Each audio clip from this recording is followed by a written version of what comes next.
Greetings and salutations, I am Karen Russmer, and welcome to my channel. Sorry, it was a fraction of a second late because it was like, I'm determined not to be late, and then it's like, oh, Eleanor Di Lorenzo is already streaming. Well, I'm not in exactly direct competition with them, but she doesn't have stream at some weird times. I mean, she fits it in around her schedule, and she's still experimenting, trying to find the best time to stream. Like many others, she also has to hold down a regular job. But at the same token, it's all like, I prefer to have streams at very set times, and then it's like everybody knows when and where I'm going to be, and you can see it all below in my schedule. One of the things that you should note, seeing how it segues into it, is next week, starting from next week, I'm actually going to be streaming this stream an hour earlier. That's just because the person that I usually stream into, Halfsinger Games, she's moved her schedule around. I've talked with my community, they're not too fussed about when the stream goes live, so I'm moving this back an hour. So it'll be starting at 8 o'clock GMT. If I don't forget, I will probably maybe forget. I'm hoping not to. I'm going to update the schedule below after this stream. And hopefully I'll remember, just 1 week. And then as soon as I get into the sync of streaming at 8, then I'll continue streaming at 8. That's an interesting thing. I say it's an interesting thing. It's one of them weird things. It's all like, I'm pretty sure on my mini feed within Streamlabs, it tells me people who are followed, even if they didn't follow while I was streaming. But at the same token, I've got a new subscriber.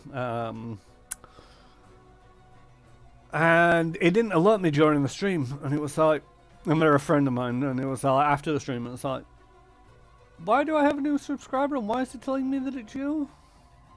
And it's like, because I subscribed, and it's like, yay, thank you. But at the same token, it's like, why didn't I get an alert? Oh, it happened after you streamed.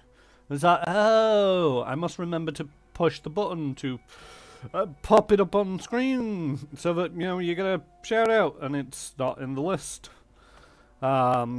So anyway, yeah. Stream's moving to an hour earlier this time next week. And I've got a new subscriber. Woo, go me.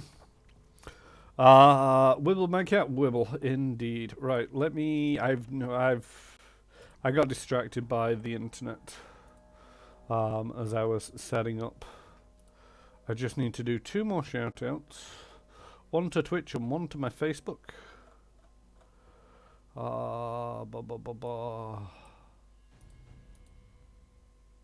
And then I'll be good to start gaming when Facebook decides to play nice.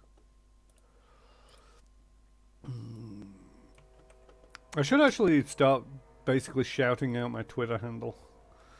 I might put some socials up.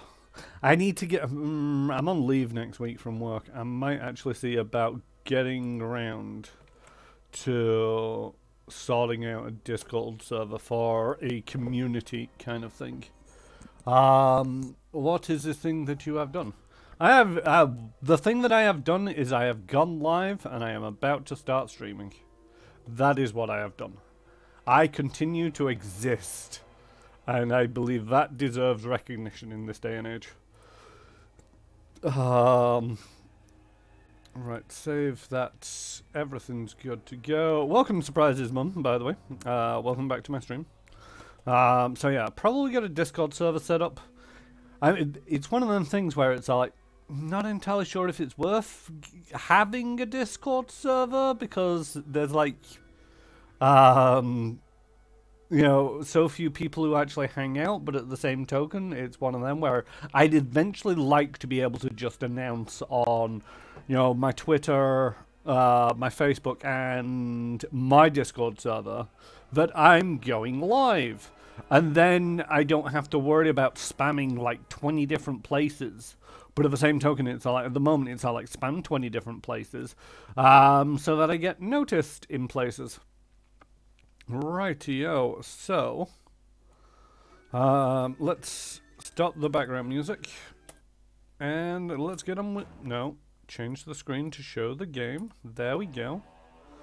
And hit the continue button. I just remember the bullshit that was the end of last session, where I just gotten into a room, and it went a little long last session because there was 4 greater elder water elementals that needed killing, and that was a pain in my ass. I need to double check what spells I've got before I decide to press on or not. I do have the materials to kind of like bench up. Okay, so you're out of a haste, but I'm pretty sure you've got a couple of hastes. Tristan's got a fair number of heals, but not a great number. Lindsay's got a few of the spells, but she's... Oh, that's level 3 and that's level 3, so I've got 1 haste and 1 displacement left. Ready and willing. And you've got a few spells. You got a bless. Tristan's got a couple of blesses. I think I'm gonna press on.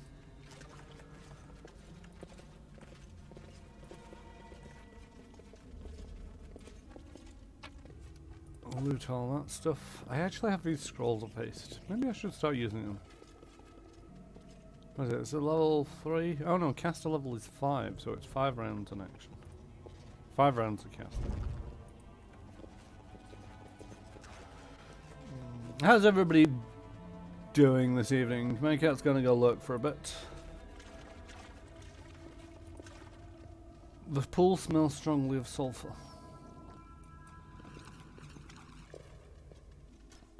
Why is everybody making saving? Oh, shaken. Shaken by what exactly? The table is piled with ancient books, stone tablets and scrolls. Some are so ancient that they look ready to crumble into dust. Others appear to be more recent. Ah, Vodakai. I've heard of you. In the dim light, unable to disperse deep shadows in the corners of the dark hall, you see a tall, angular figure. It is a giant with parchment-finned skin, clad in ancient clothes, yet he pays you no notice. He is studying a glowing vessel cradled in his hands. He is here, Master. He came, O great Vordakai.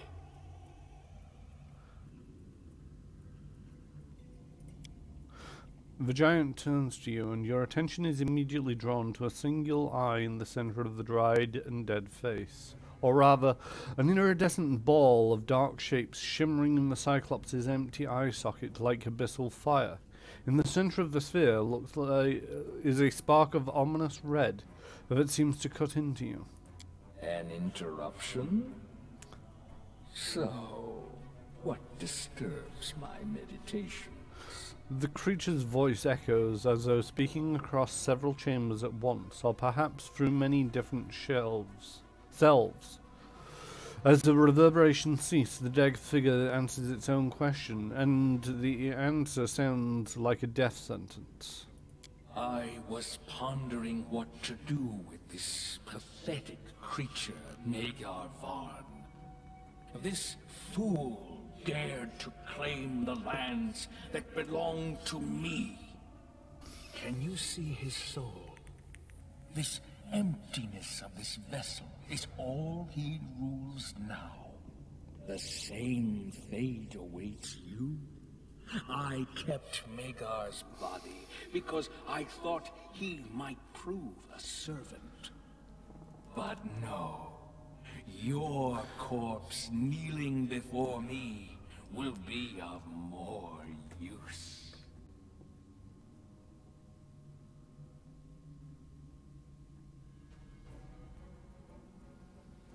Well, there's only one good choice. Or one lawful good choice. I came to cleanse your evil from these lands. real evil comes from lesser races such as yours. Corpse flies that feed on my ancestral lands. I've already begun purging the empire of your kind, and you will watch as I extinguish each one by one. I mean, I did have other plans for the rest of my life. Make an epic pose. I need inspiration.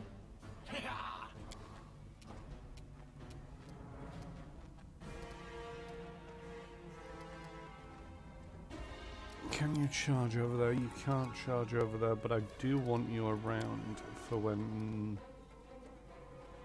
other things go off. Such as singing a song. Serves you right.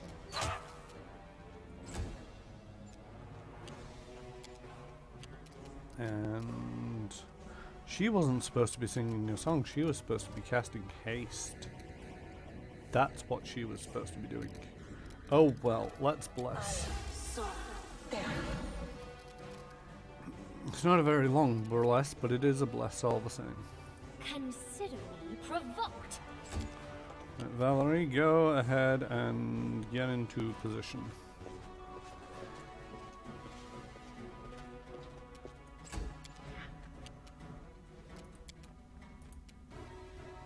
Tear them apart!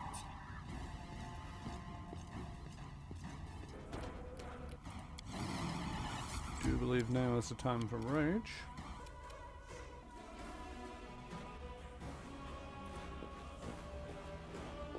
This might be a terrible idea, charging up forward. Tristan, move to about the middle so that we can catch most people in that. Yeah, that'll do. Yeah, kill the raven. Wow. A friend of mine was basically saying, you know, at some point this game basically becomes a game of save or suck. And that is just one of those save or sucks.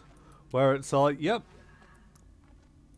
You fail the fortitude saving throw, you get 104 points of damage. That would kill most or it would knock unconscious most people. Well, no, it killed Octavia outright, but it's not really affected anybody else just as of yet. Right, let's have some haste, because that sounds like a great idea right now.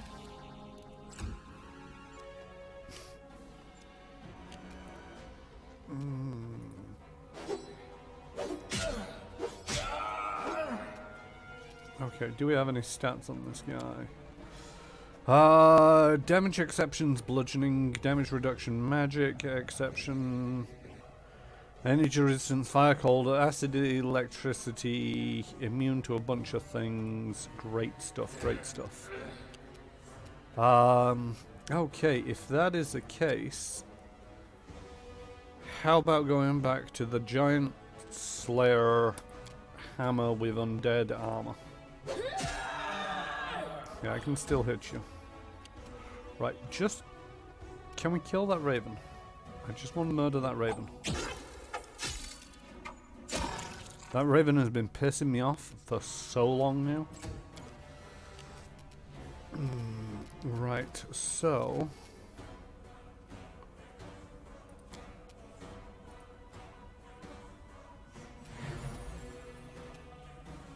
That's that. Do we have... I mean, that was an action. Standard action. So, not much as of yet. Ooh.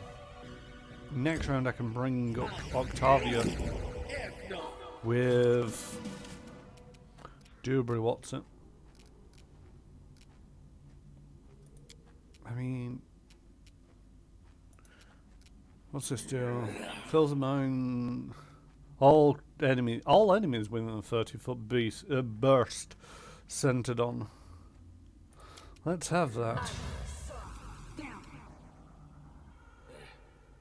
Mordecai is immune to Serenity. Okay, let's not cast that again. Right. Let us strike as one. You're not going to do much damage, but anything you can do would be great.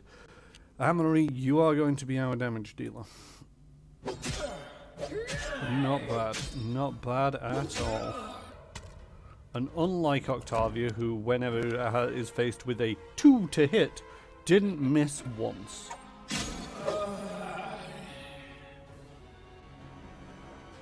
Enough, Mordecai. Come face your death. I'm the one who will sentence you. From a relic of a crumbled empire, a relic I steal. Curse you, Mordecai. Blinded by your faded power, I take your sight. Curse you, Mordecai. Thriving in your blind arrogance, I claim your eye. I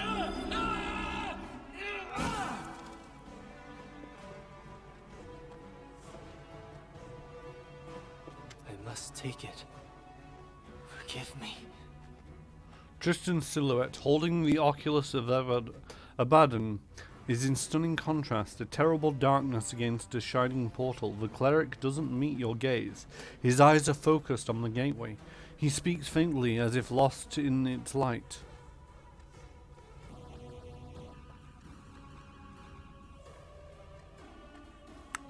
I mean, I hope this isn't because I chose Tristan earlier. I do so hope. Don't, Tristan. As you said, evil can tempt anyone. You're stronger than it. Fight it. I cannot. It is not my will, but I am bound by a force greater than my own, and I must bring them the Oculus. But I can destroy it. Tristan's voice, once despairing, suddenly takes on a strange hope, a realization. The one who can't see evil will smite an entity that tempts others. The messenger of good, deprived of sunlight, gains the power to dispel the darkness. Gah! Dawnflower, healing light! Merciful Sarenrae, your servant and champion calls for you. Grant me the power to remove the last obstacle on the path of salvation. Grant me the courage to spare the world from the abomination that threatens it. A light blazes throughout the tomb, and Tristan's hands become aflame with sunlight. He covers his eyes with his palms and utters a blood-curdling scream. Without taking his hands from his face, Tristan slams his heels downwards, shattering the oculus of Abaddon beneath his weight. I can't see. Oh, Sarenrae, the price of faith is high. I shall never see your sacred light again. The end of this nightmare. I'll accept punishment, any punishment, just to have it end. Only one last shackle remains, and this is done. Tristan removes his hands from his face, and his blind white eyes stare past you. Now I can't see the evil. Oh, Sarenrae. Tristan bursts into a harsh laugh. The end of this nightmare. Tristan turns and vanishes into the portal. Left yourself open. Oh, my sight! My eye! My gift from the depth of Abaddon! It's gone! Stolen! Thieves! Maggots! Wretched, pathetic creatures! I'll slay you! I'll slay you all! I mean, you aren't really my concern right now. Where the fuck is Tristan?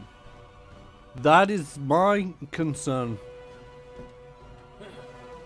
J-Station, have you been watching this? Have you been here from the start of the stream? I'm not in mod mode. That's why that's all the way over there. So I'm like, why is it not there? It should be there. I mean, the fuck? The literal fuck.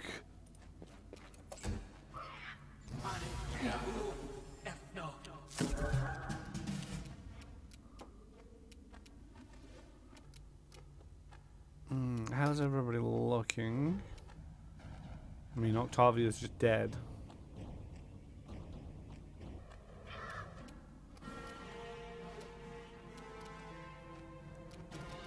Oh, it was ticking over the Inspire Courage that entire time. That is not pleasant.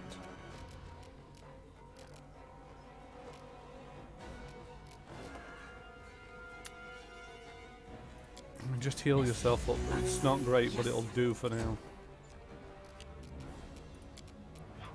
Do not falter. God Onward! damn it, I accidentally made it a 5-foot step. They go down! This should do it. Come already, man! Serve your master one last time! Yeah, him,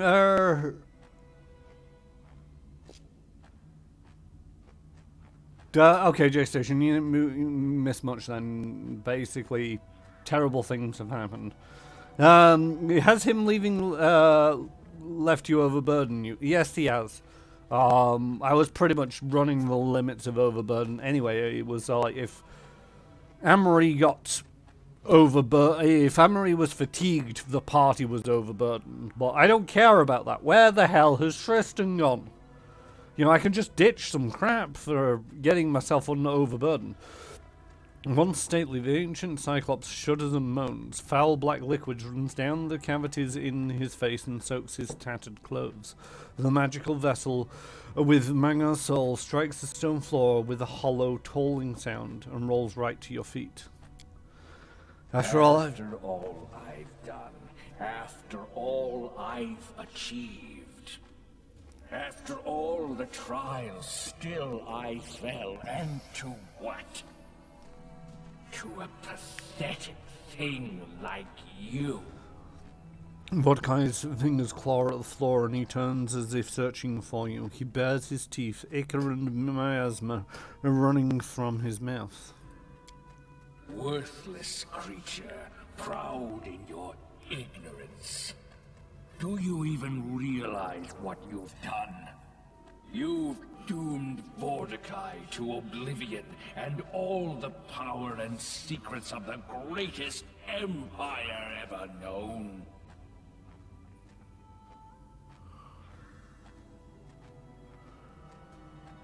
Didn't you know, mighty Mordecai, that you should not open your soul to everybody? The curse that Tristan put upon you struck your very essence, arrogance and lust for power. You dare pronounce judgment on me? Oh, there is truth in your words. Curses strike harder if you empower them with the piece of the essence of the one being cursed. And I put my very self in my name. The name of a ruler and a vanquisher. The name I was cursed with. I was blind back then, more blind than I am now. And I lost the greatest gift I ever received from my patrons, the demons. Will I have to pay for such negligence? Which empire are you talking about? About the one that flourished in this world long before you came. About the one that in its greatness outshined everything ever created by mortals since the beginning of time. About the Empire, whose last remaining son, Great Mordecai, was destined to restore. We brought an era of enlightenment and prosperity to this primitive world. We created masterpieces, ones your kind cannot even fathom. I was the one who shaped this thriving empire, and the one who was going to release it from the prison of time. But then you came and shattered any hope of reviving the greatest civilization of this world. Your empire would have been built on the blood of countless innocents. That I cannot allow. What is the blood of mortals in comparison to the greatness of the empire that rises above it? You will never see it. I don't wish to see it. Tristan took your eye? You don't even realize what your sidekick stole. The Oculus of Abaddon is not some eye. It's a dark creation having tremendous power, given to me by the mercy of a horseman of the apocalypse. The Oculus is capable of seeing the unseen, revealing the future to its holder, and dominating over mere mortals. Your pathetic settlement was so close to sharing the fate of Varnhold. Tell me now, what have you done to the people of Varnhold? Vermin, who came to my lands, who raked the land with their plows, pierced it with stakes to build their miserable shacks, desecrated the sacred tombs. First, they tore my lands from me, then broke into my sanctum and stole what was mine. This villain is real chatty. I mean, it's giving me some exposition, so don't complain about it being chatty, okay? I've been wondering this entire chapter what the hell's been going on. I was enraged when I awakened, but the Oculus of Abaddon gave me the answers I needed. It calmed me, focused me. It was powerful enough to seize control over all who lived in that wretched settlement. They came to me, one by one, to be slaughtered. I fed upon their minds to make sense of this renewed world. The thoughts they held were enough for me to conclude the world is ready for my return. The world needs my return. You look at me as if I committed some blasphemy. Hardly. They defiled my lands, so I defiled them in turn. Although I didn't want to limit my revenge. Their souls await fate inside the same jars as does the soul of their arrogant leader. Shatter the soul jar and set Mega Van free. Your time is at an end, Mordecai. Farewell.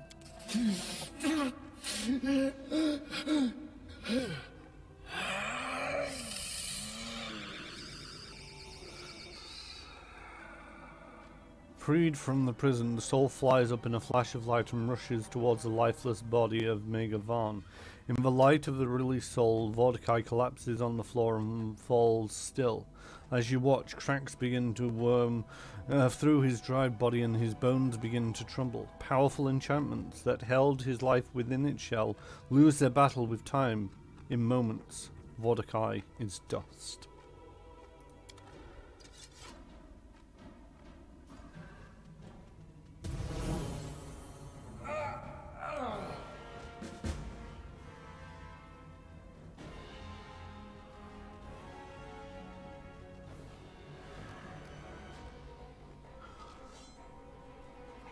Alright, burning question. Where the fuck is Tristan? I mean, shit, dude. Don't answer that, chat, if you actually know the answer, but it's one of them where it's like, I'm very much...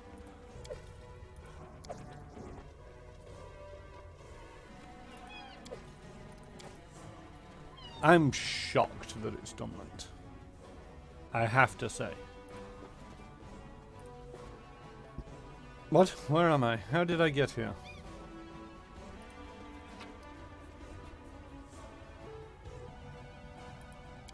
Reckon he's gone. I mean, I don't think he's gone permanently from the game. If that's what you're asking, I don't know. Is that what you think that's happened, or what you I'll join Center Raid along with Sonny. See, I don't think that's the case. It's a little bit... I just don't see why they would remove him from the game, and also, a little bit meta, his portrait changed at the last moment. Who would basically have a portrait that's only going to be seen in the blink of an eye on...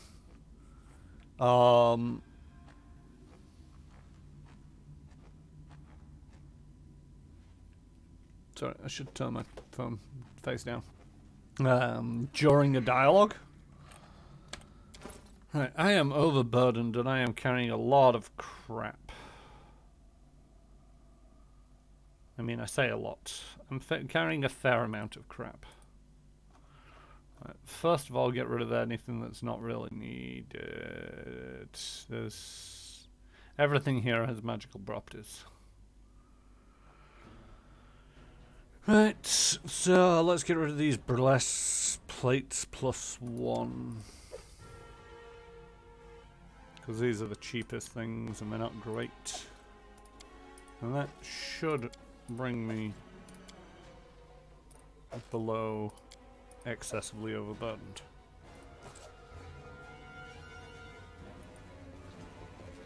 In some ways Jay is right, I'm going to be drinking healing potions out of the wazoo.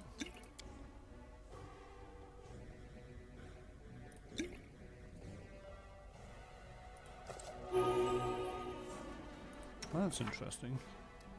Everybody's got to level up, but it's not giving me a little plus by the characters to say that they've leveled up.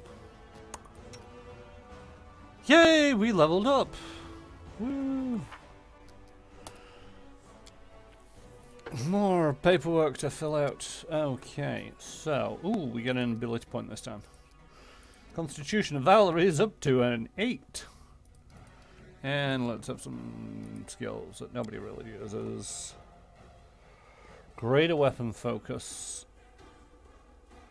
Bastard sword, I believe, will be what I choose.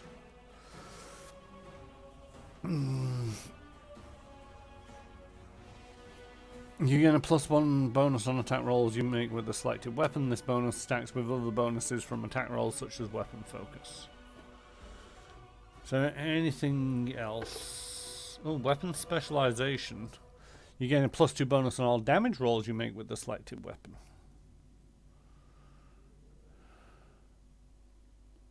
I mean, makes sense to take the weapon. Valerie misses a lot, so I'm going to take the weapon focus. I don't think there's anything particular that I was thinking of.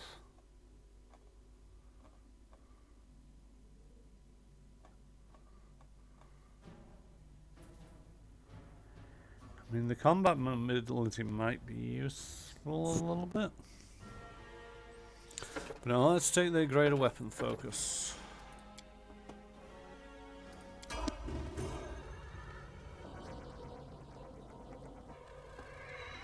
I'm probably gonna pick up Harem.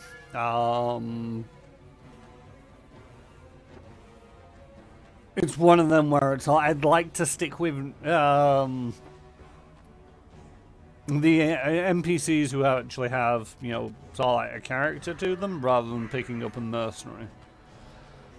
I might choose to go for a mercenary if Harem really starts aggravating me, because he's all doom and gloom and very depressive, and that's not fun to be around sometimes. Part of me is hoping that I'll step outside this tomb and I'll just go seeking, Tristan as the next thing to do. Okay, increased damage reduction.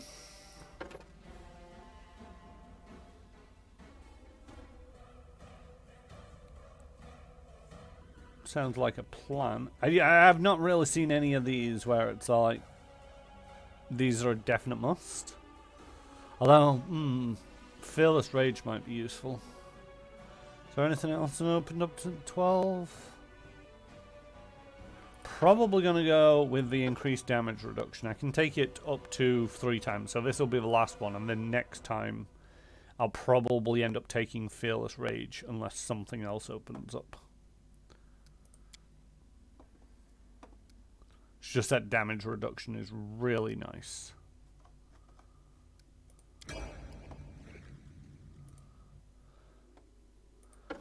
Rogue.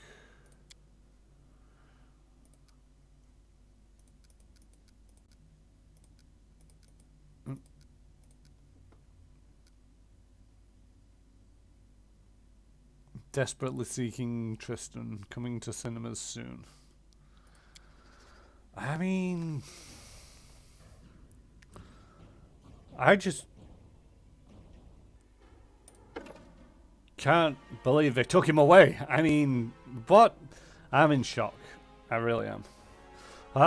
Improved evasion. Works like evasion, except while the character still takes no damage on a successful reflex saving throw against the attack, they also only take half damage on a fail. That sounds like a good idea.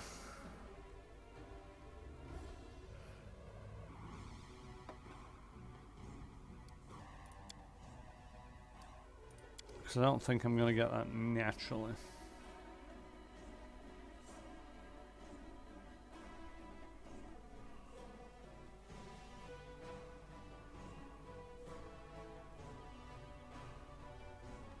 Though where do I get evasion from?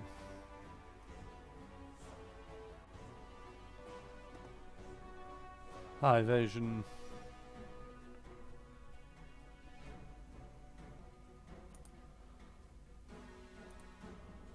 Okay, so I have to choose improved evasion. Okay. Do you have anyone to fill his role in his kingdom role? I don't know. I possibly have somebody. I can't remember what his role was.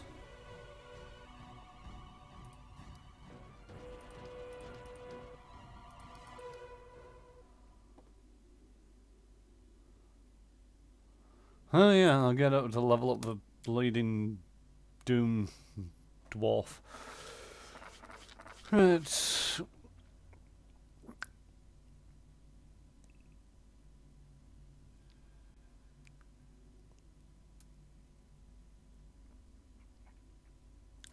all allies within a 30-foot burst centered on caster. Sounds like it might be a plan. Or neutralize poison?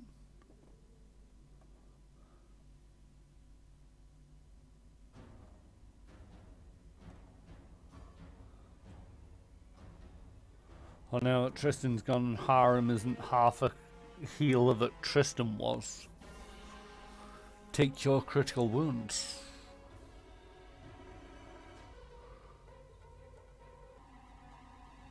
Might be an idea.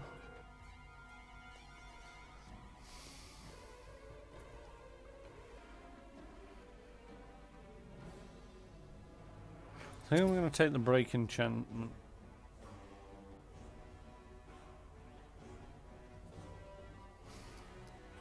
Because annoyingly, it's one of them where it's like, these have not been...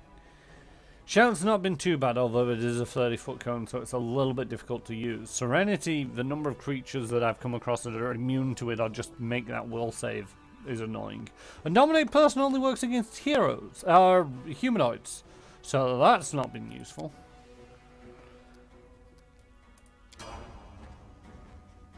Soothing performance.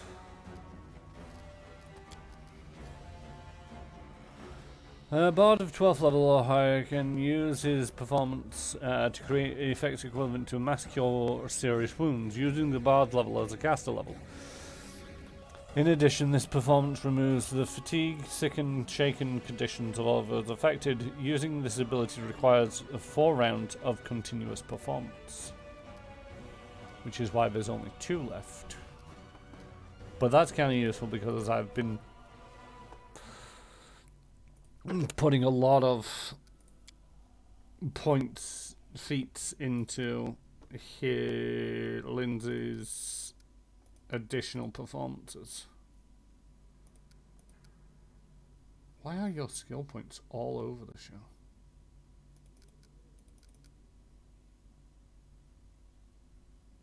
Why is everything a class skill for you? Take stealth. I don't know.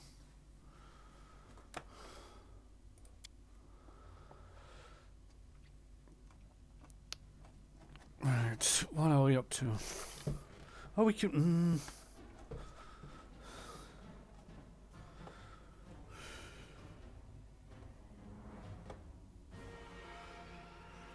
Angelic aspect. You take on the aspect of an angelic being, including some of its physical characteristics. You gain resistance to acid and cold 10. DR 5 versus evil. You gain +2 deflection bonus to AC, +2 resistance bonuses to saves against attacks made or effects created by evil creatures. In addition, your natural weapons are considered weapon, and any weapons you wield are considered good aligned for the purposes of overcoming damage reduction.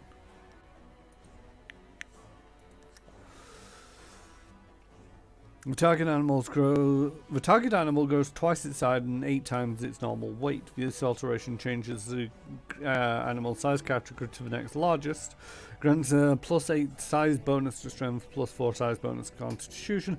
That might have been useful if the Kundeo was still around, but he's not. I banished him. You change the subject into a dog. It can't attack. Its intelligence, wisdom, and charisma drops to 1. It loses any ability it had to cast spells or use spell-like abilities. Its movement speed is increased by 10 feet, though. Any polymorph effects on the target are automatically dispelled when the target fails to resist the effects of Baleful Polymorph. As long as Baleful Polymorph remains in effect, the target cannot use other polymorph spells or effects to assume a new form. Baleful Polymorph is a curse effect. Incorporeal creatures are immune to Baleful Polymorph. That could be useful. Let's stick that in the maybe column. Beast shape 3, you become a large bear. Echolocation, you get blind sight 40. Sound based. Elemental body, you take on the form of an elemental genie kind. Upon casting this spell, you must choose a type of genie to transform into. Djinn, Ifrit, Marid, or Shaitan. You retain your basic physical appearance, but shift in some way to more akin to the genie you choose. And polymorph. The spell transforms an allied creature into a leopard or small elemental. The subject may choose to resume its normal form as a full round action. Doing so ends the spell on that subject. Or do I choose something else? Let's reflex save. Ooh, Hungry Pit.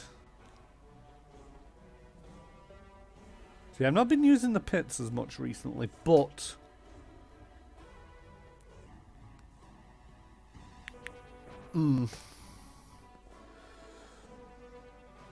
yeah, I think the Baleful Polymorph is one of them useful ones, just to be able to switch it up. Summon large, summon shadow evocation. You tap into the plane of shadows and cast a quasi-real illusionary version of a fireball, lightning bolt, shout, volcanic storm, or ice storm spell. Spells that deal damage have null effects unless an affected creature succeeds at a will save. Each disbelieving creature takes only 1/5 damage from the attack, regardless of the result of the save. To disbelieve, the affected creature is allowed any save or spell resistance that spell being simulated allows, but the save DC is set according to the shadow evocation's level 5th, rather than the spell's normal level. I mean, that would be nice if it was to hit spells, because then it would give her the sneak attack. I mean, Hold Monster could also be useful.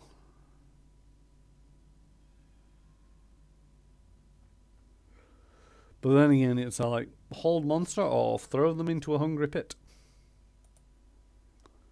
Because these are useful. I'm going to take the Hungry Pit because I like the pit spells.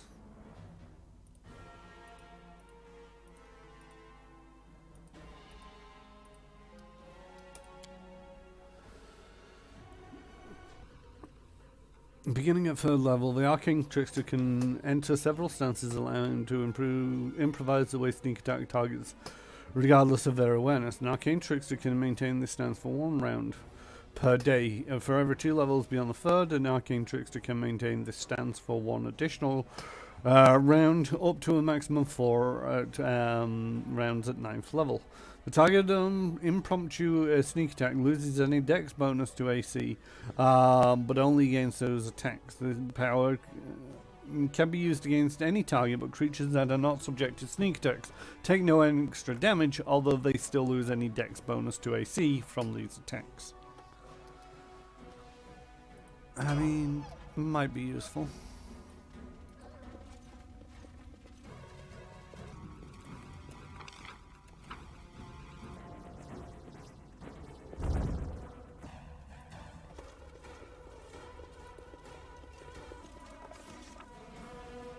Our search for an answer to the mystery of Varnhold was coming to an end. After learning of the horrible fate that befell the poor citizens of Varnhold, we headed to the final destination of our trip, a dark chamber, hidden behind Mordecai's throne room. Soon as we crossed the threshold, we froze, breathless.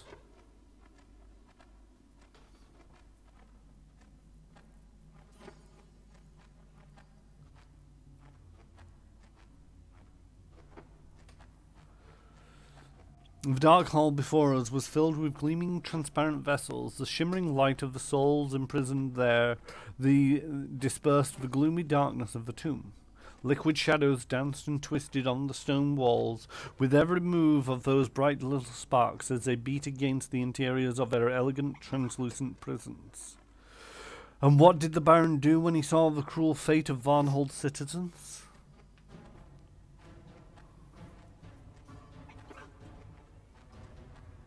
He immediately began to breaking the soul jars to free the imprisoned souls. Upon breaking the first jar, a bright flash of light heralded that the imprisoned soul had regained its freedom. A bright spark flew in an arc over our heads and settled on the floor, and then? Well, even my talent as a writer can do no justice to what we saw then. The freed soul was resurrected. In a heartbeat, on the spot where the spark landed, a man clad in dusty peasant clothes appeared, an expression of utter shock on his face.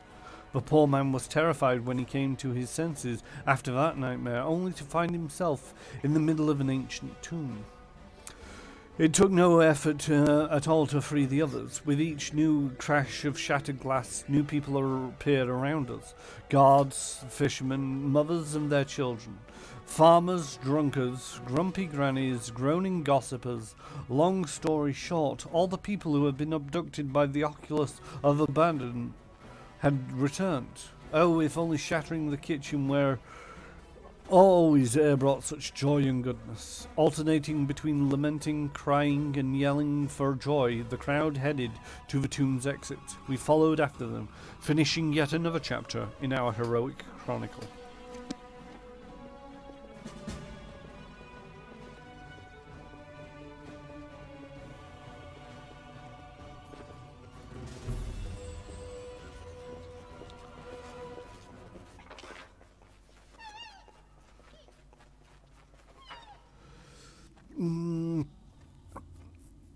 Have to use the spell magic on a transformed corpse to be able to loot it, though. I mean, I'm not excessively concerned about the loot. I don't feel.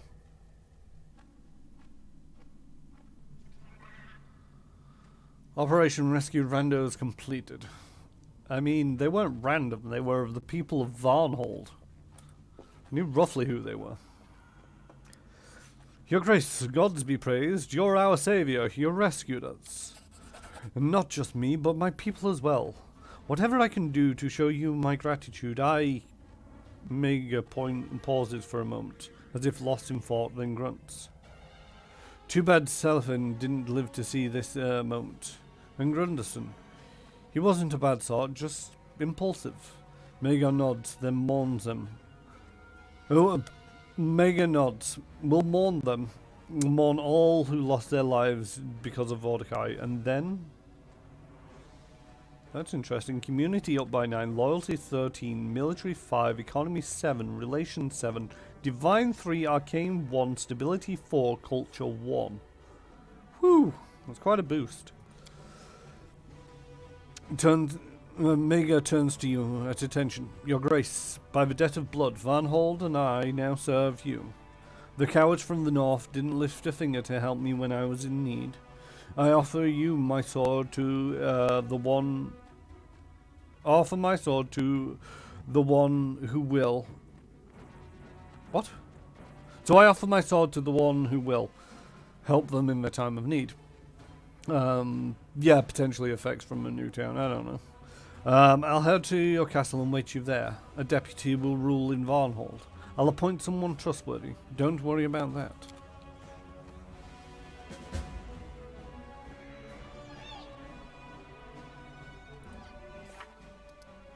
I mean, I love the way that it's like, add 5 regions. Proceed with voluntary annexation. Add 8 regions. Well, that's not really...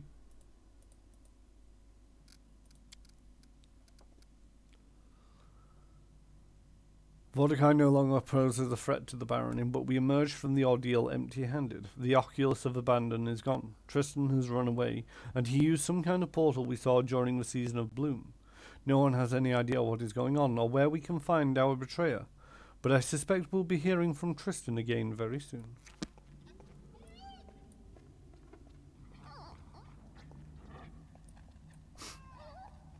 Kill a lich, gain a town, the world keeps turning.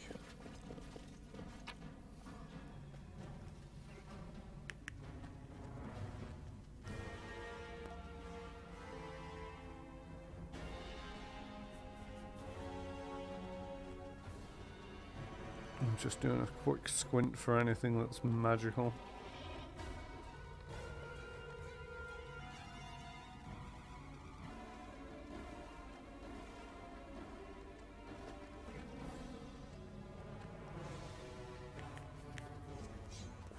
I'm just going to leave them. They're not worth hauling out and slowing us down if we bump into anything.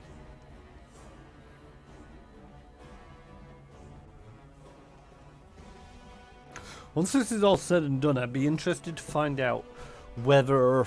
Because one of the things I feel bad about now, to a certain degree, is... As we were going in, it's like... The ancient evil was defeated. The dead tyrant Mordecai wouldn't be threatening us or anyone else any longer. Alas, our friend revealed himself to be an enemy. How could you, Tristan? We trusted you. I don't think he's an enemy. Lindsay, stop spreading these lies.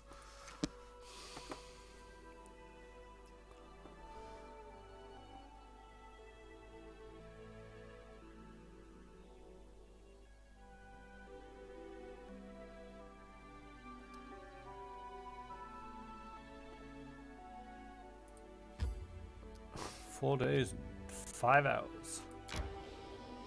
A hell of a walk back to town.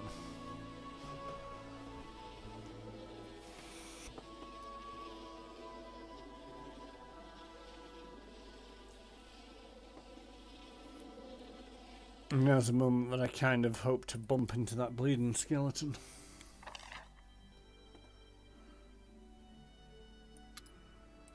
I mean, Octavia, you're on second watch. Lindsay, you're cooking.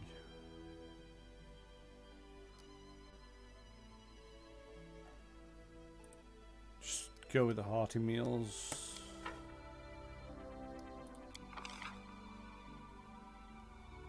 Use the rations up, might as well. I heard that in a faraway tribe, people entertain themselves by throwing huge logs. Whoever throws it the farthest is the strongest. Throwing logs. Ha! What weaklings. The mammoth lords lift mammoths. I used to lift 2 at once.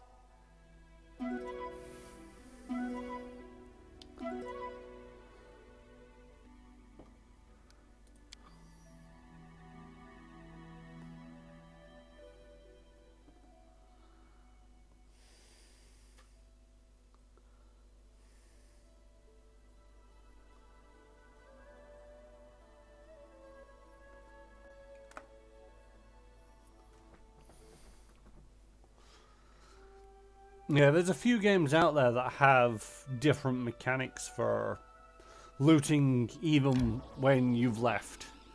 And I think to a certain degree it's to try to appease the people who insist on taking everything. You know, it's like, you don't have to take everything. Okay. All your characters are fatigued. Begin resting. No, not yet. Stop. Let's have a look at my kingdom.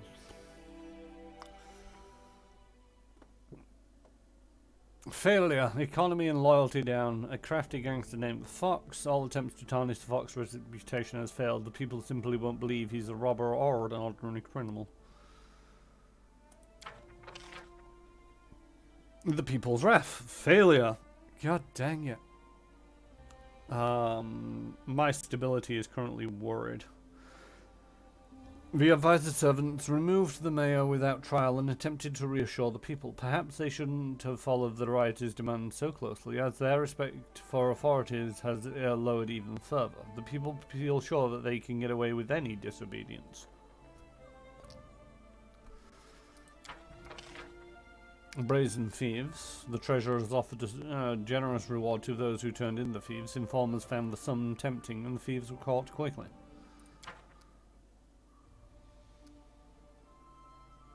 No, the failures are poor dice rolls. We shall never forgive you, Tristan the Betrayer. Your healing magic can't mend out of my wounded heart. I mean, I'm still not entirely... Okay.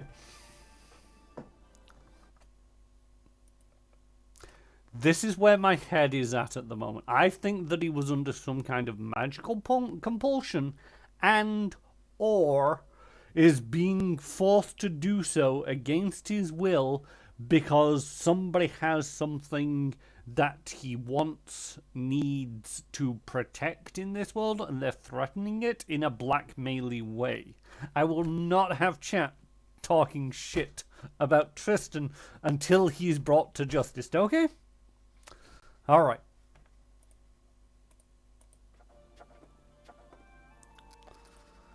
Projects. Nature of curses. Actually, let's have a look at the advisors. Councillor. I have no candidates for the councillor position. Grand Diplomat wants to discuss important matters. Advisors wait at the capital. Lindsay's friend Lindsay wants an audience. Disrupted harmony. And choose an advisor. You have ball all chance to succeed.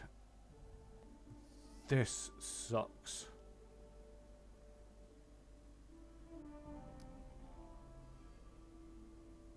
Just start it.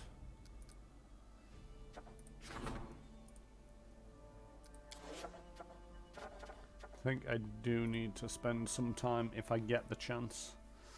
No, I think he's just showing his true colours. And I will ban you, Jay, if you continue to talk trash about Tristan.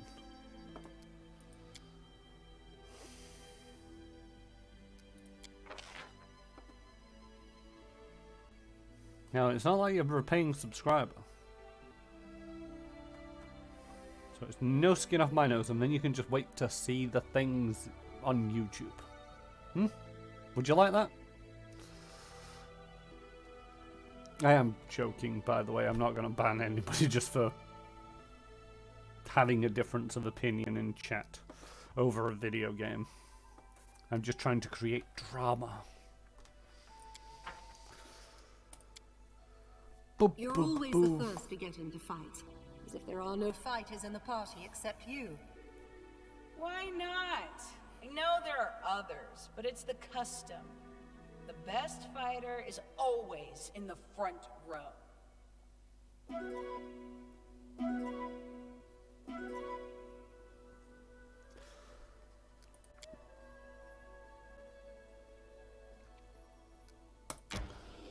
Who's that stupid skeleton merchant when you need him? But yeah, back onto Celeste, Crown of the Magister. Josh is watching makes point that it's either. It has a feature where guilds will go around maps that you've cleared and pick up the loot you leave, giving you a portion of what they sell as basically your profit. Can I...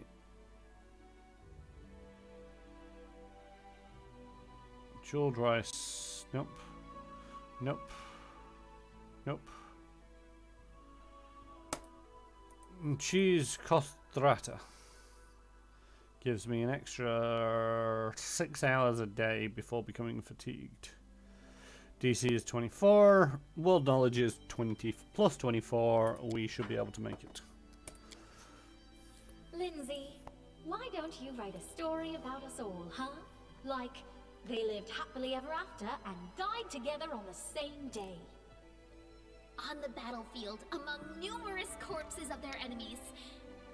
I'm sorry, Octavia, but I can't imagine any one of our team old, sitting by a fire, and surrounded by great-grandchildren.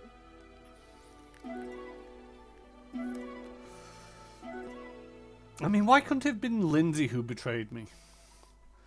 It would be my own fault for rebelling against the Baron. All those body-swapping folk, a potential replacement for Tristan for now.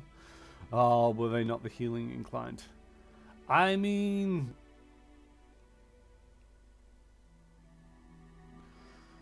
they were just peasants at the end of the day. But yeah, Josh made some point of sort of like, you know, games where you sort of like somebody comes in and cleans up after you, or you know, others. I'm trying to remember the names of games. I saw one where basically you had a pet follow you, either a dog or a cat, player's choice. Very Diablo-esque.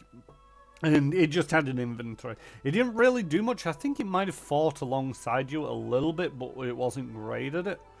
But when your inventory became full, what you could do is transfer some over to the pet. And once its inventory became full, you could send it back to town to sell off whatever you collected. That way you could go on long dungeon delves until you needed to buy something. Yeah, there's other games that I'm trying to think. I mean, I've seen that mechanic, or that kind of mechanic, a few times. In Dungeon Siege, there was a spell that you could get that would allow you to transform any item you wanted into gold. And it literally was basically, you know, I think it was something like 10% of the profit. The advantage to that one was, you know, it was sort of like it wasn't a deep dungeon delve, it was sort of like a long continuous path of the game. So, you know, every now and again you would need to do some stuff like that just to be able to clear out the inventory. I'm not against sort of like leaving things behind in dungeons to rot. I can appreciate that some people get very sort of like, no, I must take all of the loot out of a dungeon and keep traveling to and from the dungeon until all of it is claimed. Or at least a majority of it. Seeing, you know, anything that is left behind is sort of like wasted gold. But at the same token, it's really not the style for me. You know, I used to do that a fair bit. You know, I played that kind of mentality with Elder Scrolls Morrowind, and it would just be forever trailing back and forth between different dungeons. Right, we have bad things in front of us. I'm just going to charge it and see what happens. course, the sneak attack doesn't Stay work quite behind as me. well.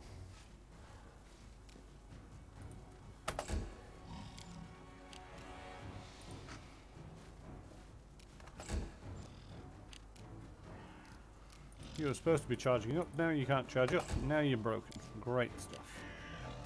You deserved it. On the plus side, I'm kind of glad that I took Tristan's crossbow off him at one stage and gave it to Lindsay.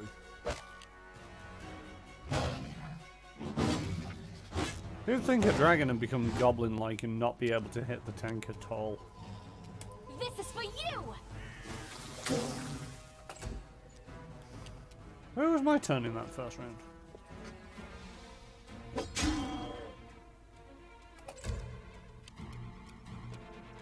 A calculated risk. Explode! Didn't explode.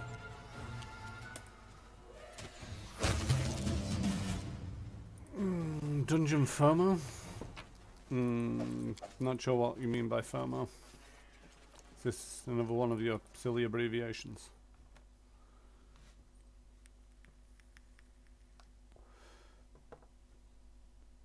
This is finally a random encounter with a full-blooded dragon. I mean, it was a... It wasn't a full-blooded dragon. It's dragon-like. It might have the dragon subtype, but I'd hardly call that a dragon. I need to catch my breath.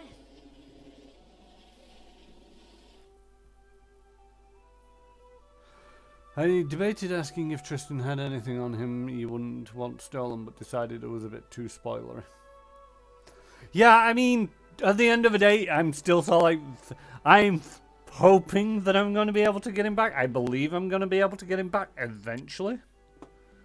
Let's check the kingdom out. Fear of missing out. Yeah, and... Advisors, that's the community councillors. Tristan Ho, where are you? And yeah, in some cases, you know... Do you have a few pieces of paper? Some scoundrel stole my spare notebook. Oh, so that wasn't kindling? I'm so sorry. Of course I do.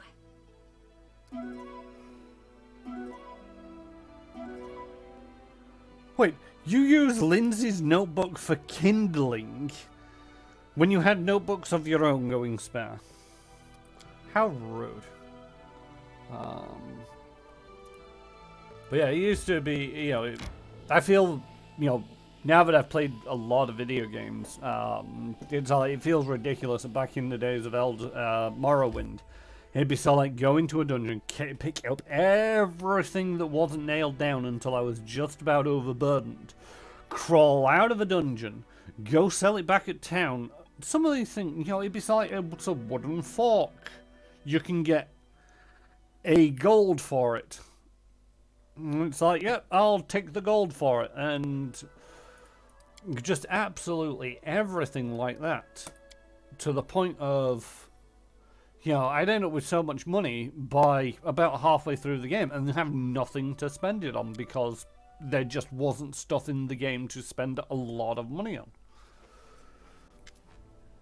Right. Oh god, so many people want to talk to me right now. Go away, I'm still grieving over Tristan. Your Grace, we need to head to Brevany immediately. Sword Lord Jamandi requires your help in fighting off a sudden attack on Rothland. A treacherous invasion of barbarians has caught the Sword Lords off guard. It is presently only skirmishes, but very soon there will be a major battle on the Glenibon uplands. Restov is calling for help. I trust you won't turn back on your allies when they need your aid more than ever. There is one more thing, I'm afraid. I'm afraid the bloom is back, Your Grace. Monsters have started appearing in the barony again. Fortunately, they only have been spotted only near Candlemere Lake. Of course, this is highly disturbing, but my Baron, without immediate action on your part, the Sword Lords may be defeated. What's going on at Candlemere? Not long ago, a bright flash was spotted in the centre of the isle. After that, monsters started to appear in the area, attacking fishermen and travellers. Someone should travel to Candlemere and discover where these monsters are coming from, and why. What's happening in Brevany? The Khalid barbarians, Your Grace, the Tiger Lord tribe. They sometimes serve as mercenaries in the River Kingdoms. Not long ago, a new chieftain rose amongst them and inspired the tribe to conquer new lands. His name is Argram the Twiceborn, and it is said his tribe honor him as a living legend. Looks like Brevany became his first target, Rosland, to be more specific. Amory raises her head, eyes blazing. Tiger Lords, so they decided to come to fight. I've heard my former tribe is now with them, hiding from the evil spirit that haunts them. I bet the Tiger Lords brought the cowardly worms here with them. If so, I'll give them what they deserve. Amory shakes her head as if trying to cast off something unpleasant. Then she glares at you, but her words are carefully controlled. What I wanted to say, Chieftain, we need to go there and we need to hurry. I'm going now to scout around. Maybe you'll find some help. Come with me. Or else we'll live to see this Agram smash the Brevans and come knocking at our main gate.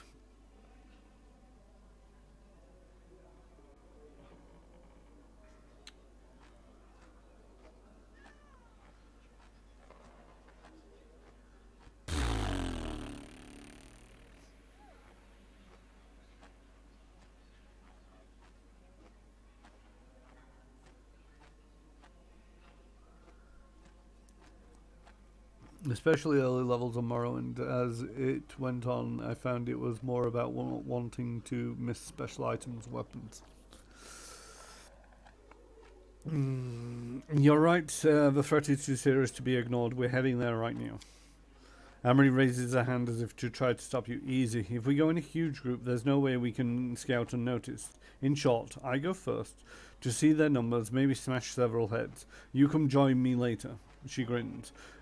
Just don't make me wait too long, or I'll kick all their asses without you. I must return to my own concerns. Cassil bows his head before you. And one last thing, Your Grace. Now, in our darkest hour, I must hurry to help my countrymen. I'm heading to Rosland immediately to join the Sword Lords. I hope we'll meet again, and in this world. I leave to go deal with one problem, and my kingdom is falling apart. Everybody's leaving to deal with petty little problems. When really, the main problem is, where's Tristan? Yeah, but to a certain degree, it's like, yes, I agree, it's all like you want to be very careful in Morrowind, and any game like this, it's like make sure that you don't miss anything to try to make, any magical item in this game I'll pick up. If it's not very good, and I'm overburdened, then I'll throw it back down again. But I will generally pick up every magical item that I don't consider to be stealing if I take it. Because you don't really want to miss out on something. It's getting to decision crunch time in the barony. Lindsay broods upon the letter she holds in her hand. I received this today, an official letter from Razmiran with a trade proposal. It seems our barony has grown large enough to excite the curiosity even in odd corners of the River Kingdoms. It's just that I don't think the Razmirans would make out the best ally. Since their self-proclaimed god, Razmir, rules there, tyranny has flourished across the country, and they think little of their neighbours. They just occupy any lands they can. If I were you, I would politely decline their trade agreement. Who knows, maybe it's a trick, although the terms seem profitable. Tell me of this Razmir. He's a quirky fellow. He took over a kingdom and persuaded all the locals that he's a living god. He installed his henchmen in all key positions, and now rules as he pleases, oppressing the population. The more I think about it, the less I like the idea of dealing with him. He has repeatedly expanded the territories of his own kingdom by occupying his neighbours. Such an attitude towards other countries is seriously worrying. Reject this proposal. Decisions can be important. Only your alignment allows you to... Only your alignment allowed you to save both Jod and Creston in the Season of Bloom chapter.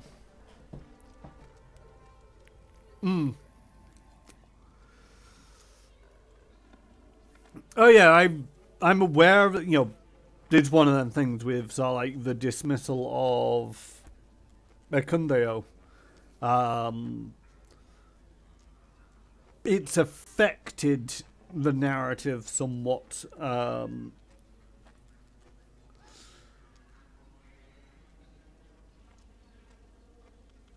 I have a feeling that maybe something is going to come up later where it's like more decisions are going to be made. I just wish it was the, you know, if Harim had decided to take the Eye of Abaddon, or the Oculus of Abaddon, and then I had to ditch him somewhere, I would not feel a damn thing. It's like, well, you wanted Oblivion, now have it, stab. Not a problem. It's the fact that it's freaking Tristan, and, you know, once this is all done and dusted, I am very seriously tempted to find out if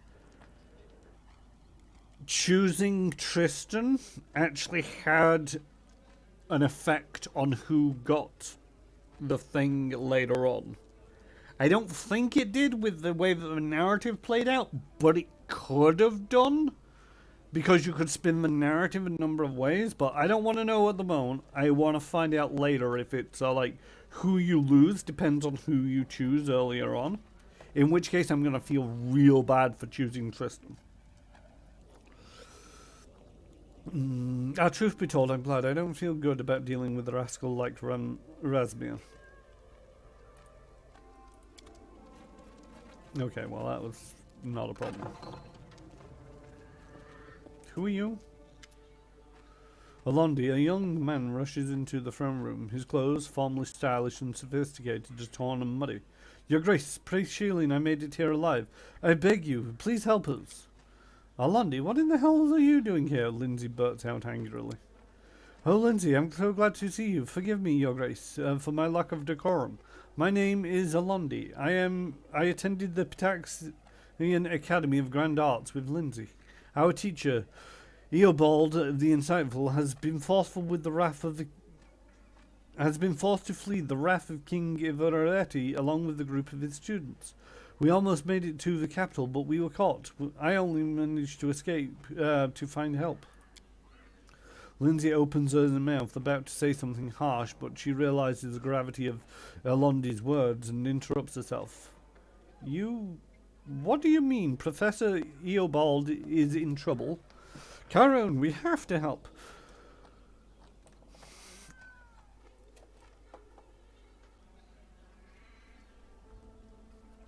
Yeah, it feels like it did, but until, you know, because I don't know.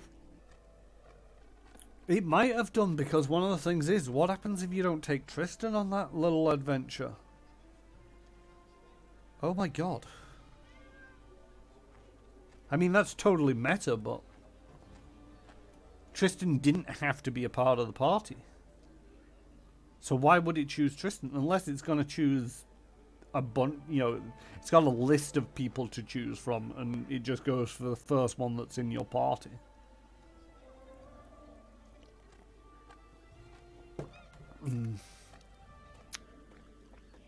Who's this Eobald the Insightful? He is a predominant researcher and a gatherer of myths and legends, author of many essays on history and literary theory. Any cultured ruler will be glad to welcome such a beacon of learning. Professor Eobald was one of the wisest people in the whole academy, maybe in all of the River Kingdoms. I knew the king would kick him out sooner or later. Like I told you, Ivaretti isn't interested in sages and science. He just wants bootlickers and toadies. Why did you run from Ivaretti? King Ivaretti is a jealous ruler. He doesn't intend to hand the title of the region's cultural capital over to anyone. He may have thrown our teacher out of the academy, but he would rather see Ebold dead than working with any of Pitax's neighbours. And if the refugees return to Pitax, they won't be spared the chopping block. Why didn't you send word in advance? Ivaretti's spies are everywhere. Has spies everywhere. If our teacher had tried to contact you, we wouldn't have made it out of Pitax at all. Why come to my lands? One of our academy's most talented students found shelter here after fleeing the tyrant's wrath. Alondi politely bows to Lindsay. Your books are quite popular in Pitax. They are a living reminder that culture yet blooms beyond Ivaretti's reach. We had hoped, Your Grace, that you would take us under your protection as well. Lindsay winces, but says nothing. Something wrong, Lindsay? No, yes, now's not important. Not important right now. We need to save Professor Ebold as soon as possible. Where will we find Ebold and his students? Ivaretti's thugs caught us up against us near a giant tree, a sycamore, I think. If you go immediately, you should be able to. You should have time to intercept them. Fine, we'll help your teacher. Your Grace, thank you, Your Grace. You won't regret it. I'll hurry back to the tree. I can't believe Ivaretti actually kicked out Professor Eobald. Well, it's his loss. We'll save him. Just don't go without me. I miss my old teacher terribly.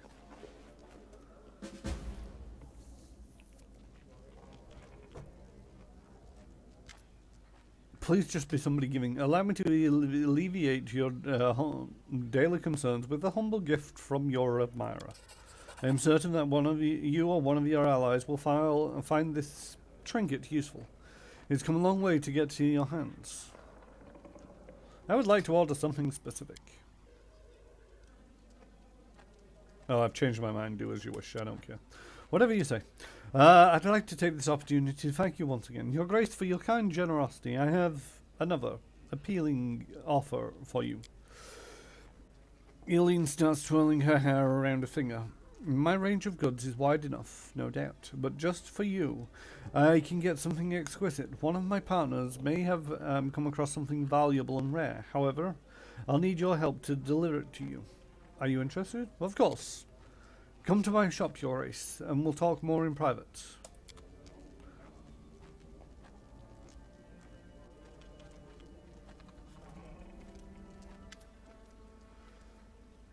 More people. It's one of them, and so I don't really care what they produce. I've got enough rods. I had enough rods. Tristan ran off with 2 of my rods. Before you, it's a boyish half-elf.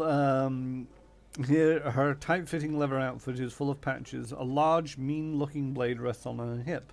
A tattoo adorns the woman's neck. On behalf of the simple folk of Varnhold, I greet you. My name is Trival. I think I know you. I am here to represent our community, to present you with a token of our loyalty, and to humbly beg your help.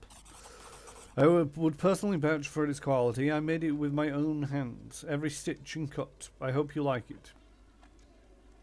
Easy stride. Trivel proudly hands over her gift and continues in a steady tone. We ask you to let Varnhold assemble a militia of her own. Many of the locals are eager to keep watch and defend their homes with weapons in hand, especially so after, well, you understand. Your Grace took care to send guards to Varnhold, and I'm grateful for that. However, the townsfolk would sleep better knowing that you've let us take protection of our children and elders into our own hands. I understand that this would require an investment from you, but we will not remain in your debt for long. If there's a workshop where I can work clever, I'd be more than happy to make all manner of things for you. I used to make a living as a tanner back in Daggermark. Why don't you simply come and serve as my guards? You see, right now, we're close to the people. If we put on a uniform, well, we're they'll accuse us of selling out to the authorities, and we won't want that, would we? I mean, all manner of leather things? Oh yes, I'm a masterwork leather worker after all. Boots, armor, I can make it all. I just can't find a proper place to practice my craft. If you help me with that, I can work for you, but only if you satisfy my request and help us organize a militia. And tell me more about your idea. I'll try to keep it short. I've come a long way from here. I've come a long way from here. Daggermark, that is. We've never had too much in the way of law, but always we had order. It just wasn't the guard that looked after it. It was the local bandits. Every village, every quarter, all had a gang of their own. They never touched anyone except other gangsters that came by. We were just like the guard, you see, even though no one ever gave them any authority. If you don't have the authority, you can't... If you don't have the authority, you can carry a blade. Well, then you're a bandit. You've sent your guard to Varnhold, but firstly, they're strangers here. Secondly, they're not the best people. They're not your best people. Think about it. Who would ever want to get posted all the way down there, here? And so that's why there aren't... So that's why there's... So that's why there's a typo there. So many guards there and so little order. Aren't so many guards. That's why there aren't so many guards there? And so little order. As for us, we know the people we're dealing with. We can tell the real thug from the harmless drunk who likes to tie one on and wave his fists around. Who to watch because he's a dangerous fool, and who to watch because he's an eager fool. Long story short, we've got our ways. So that's why I'm asking for your permission and your help. We want to bring a few brave and quick-witted folks together and do everything by the book. I like this idea. I'll see whether I can make it happen. Thank you, Your Grace. I hope to hear from you soon. Is that it? Meanwhile, barbarian hordes had been gathering near Brevoy's borders. We had a difficult choice to make.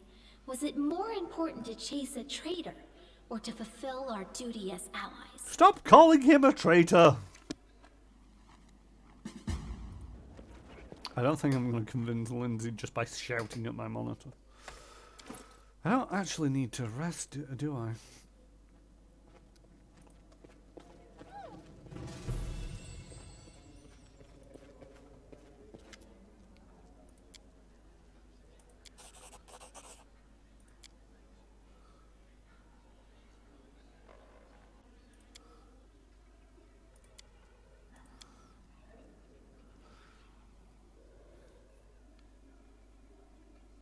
$15 pieces.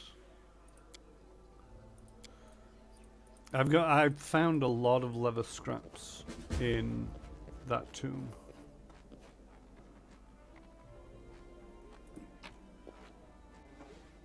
And I need 15 of them in total. 1, 2, 3, 4, 5, 6,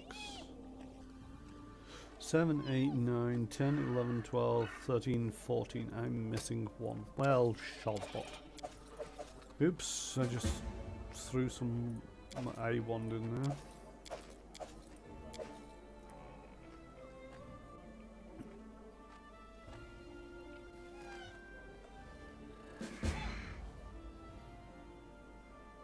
I wish I knew what these were for.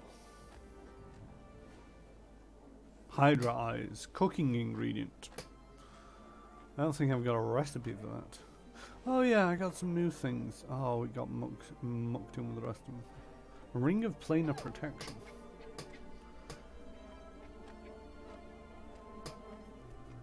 Although that was easy stride. These boots grant the wearer a +5 confidence bonus to all stealth checks and the ability to cast Dimension Door once per day as a 7th level wizard spell. Mental Perfection +4, Vast Intellect +2, Natural Armor. Shroud of Abaddon. This grants the wearer a +2 resistance bonus to all the saving throws. A fire resistance of 15, cold 15, electric 15, and acid 15. I mean, everybody's terrible at the moment. What am I wearing? I'm wearing the one to give me bonus to stealth and immunity to blinding and dazzled. I mean, I have a feeling that most of the time it's things like fireball, lightning bolt, and the rest of them which do elemental damage. So I'm tempted to give this to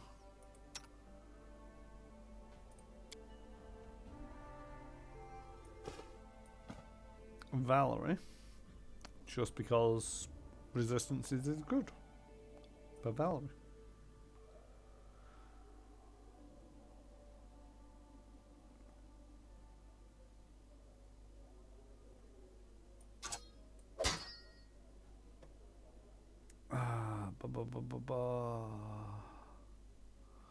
What are you currently wearing? Oh, it's the adamantine full plate +1, isn't it? See, there's full plate +2, which gives slightly better AC, but it's not the adamantine. And the adamantine gives 3 damage reduction.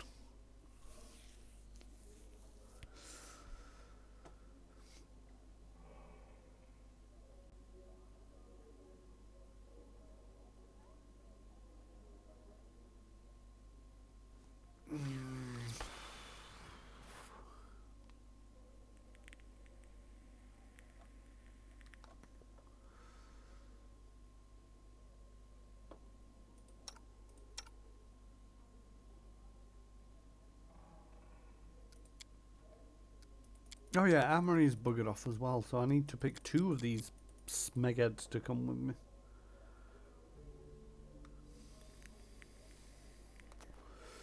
Raf shows non-stacking buffs, which seems an improvement. I was glad to see.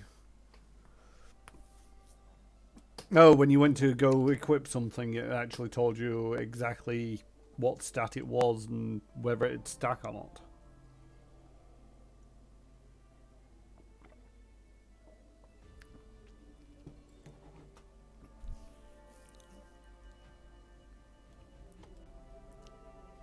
Yeah, I'm guessing that changed some. Well, no, it wouldn't have changed anything because that's a +2.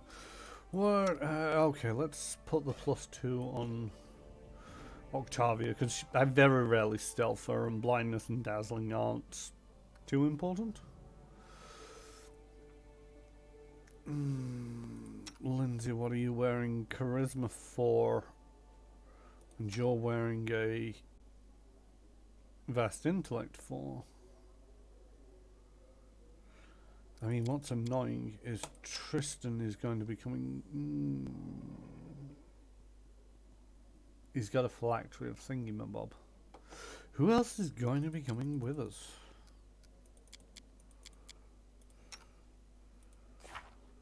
Chaotic neutral. Evil. Chaotic neutral. Chaotic neutral. Lawful evil. Chaotic good.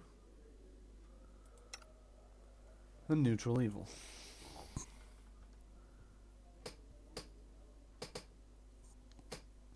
Yeah, a clearer indication of what stacks and how and the whys and wherefores would be most useful. It's one of them where it's like, even in the tabletop, I'm not very keen on the way that it is handled, which gives some weight and argument to D&D, which is one, you can't really change your saving throw resistances. You just can't. I can't think of anything that increases it. You can't get items which will give you a bonus to a skill a lot of the time.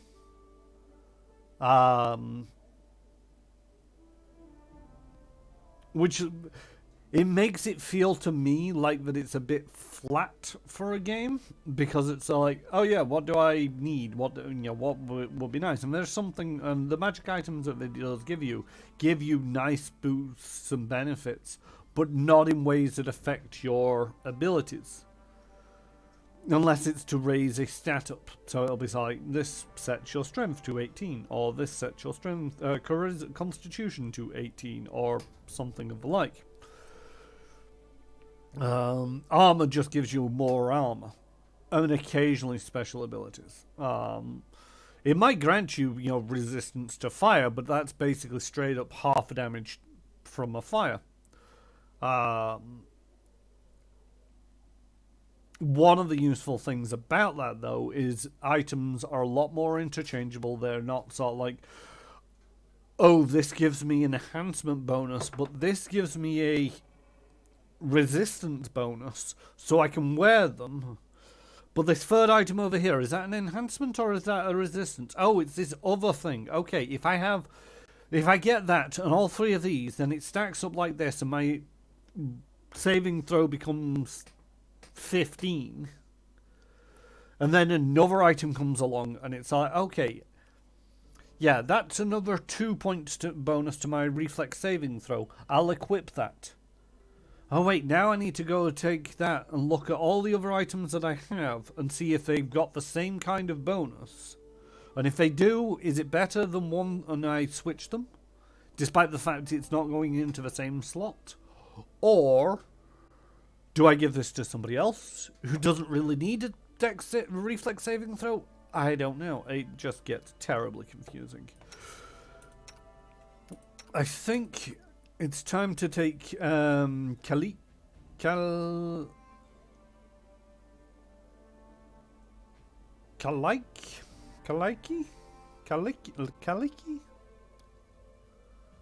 She got this dual form, lawful evil and chaotic good, but chaotic good and Tristan I think are going to be my two. So, oh god, you're an awkward class, aren't you? I say awkward class because I have no idea how this works, but at the same token, there's no greater time than now to figure it all out, especially when leveling up. Right, what is your spells based off? Are you a constitution caster? You are a constitution caster.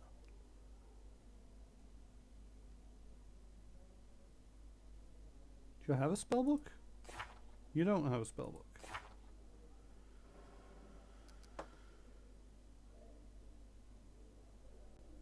That's fucking weird.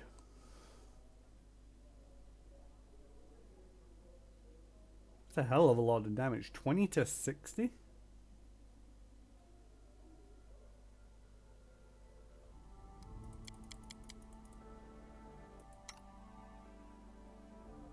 Valor really maxes out at an 22. And this one starts off at 20. And they're not even leveled up.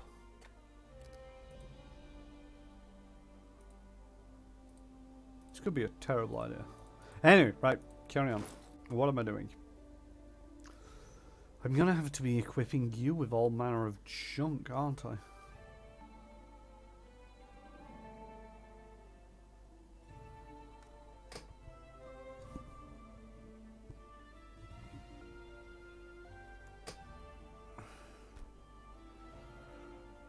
You got that. You got a chain shirt. There's no armor here that's chain. There's no weapons here for you, so you're just gonna stuck with that.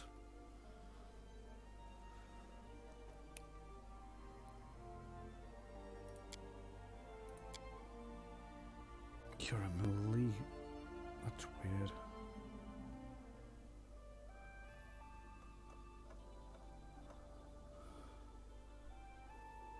Yeah, have a ring of protection, why not?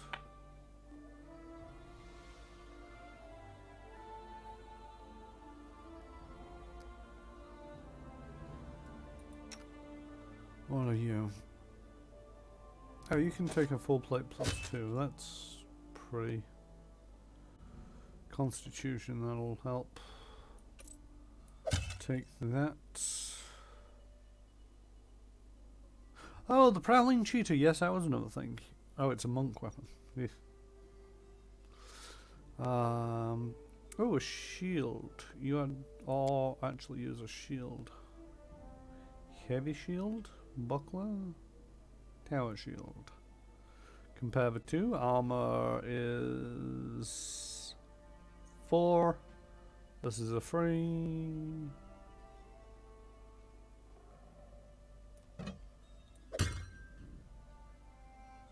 That just jump up. Yeah.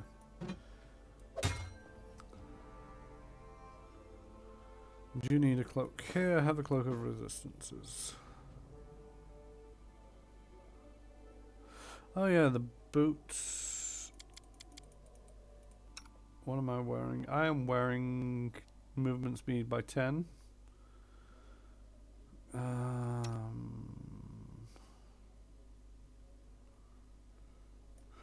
You might as well have those boots.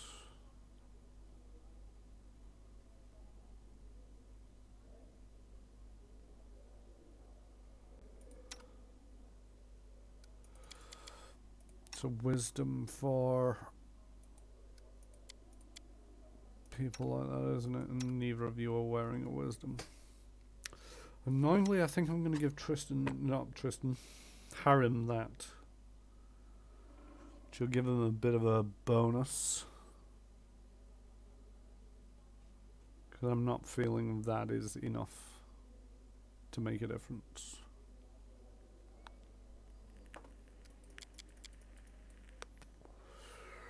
Right, I think that'll do for now. I need to rest today because Octavia is messed up.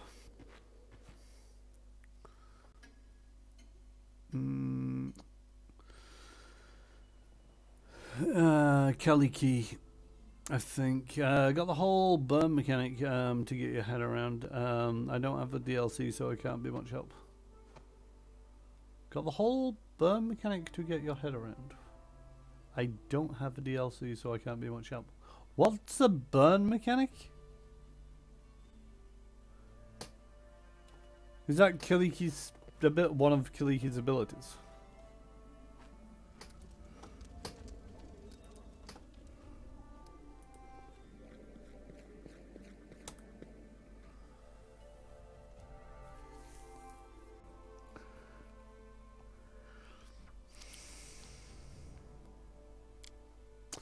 Do I know yet? I didn't want to... What? Did I choose where I was going? I don't remember coming to the pub. Oh, how it powers the stuff. Oh, okay. See, this is usually how I end up in the pub. I don't recall how I got there. Anyway, as you return to the city, Valerie invites you to the tavern to drink wine and discuss the latest events. After a few hours, the conversation has drifted, and you begin to recount stories from your past lives. Just imagine, the poor archer, cursing like a sailor, is trying to tear his quiver out of the kobold's mouth, while the kobold keeps chewing on it. I never knew those lizards had such powerful jaws. We could barely get the kobold off it later, even after it was already dead. That archer never forgave us for ruining his quiver, but it was quite a show. Valerie, do you really think this is the time? Amory's gone to take care of the barbarian. Lindsay's tutor needs assistance. There's Tristan's on the loose, and you're telling me stories. I feel good with you. I can just be myself, not pretend to be a lady and keep the proper distance all the time. I can't remember anyone else it's been so easy with. I do, though. There was someone. Who was it? His name was Toma. We met when we were clearing the poachers out of the Gronzi forest. Truth be told, the work was thankless. The crown pays the salary, and the locals think you're there to oppress them, so they love to make your life difficult. It's good to have partners nearby. Someone who you're sure is on your side. Toma was a mercenary like me, and also from a rich family. a fifth heir who decided not to wait for his luck on the family estate. We understood each other better than the others. Toma never tried to deceive or flatter anyone. He was always direct and honest. Everything was direct and honest between us.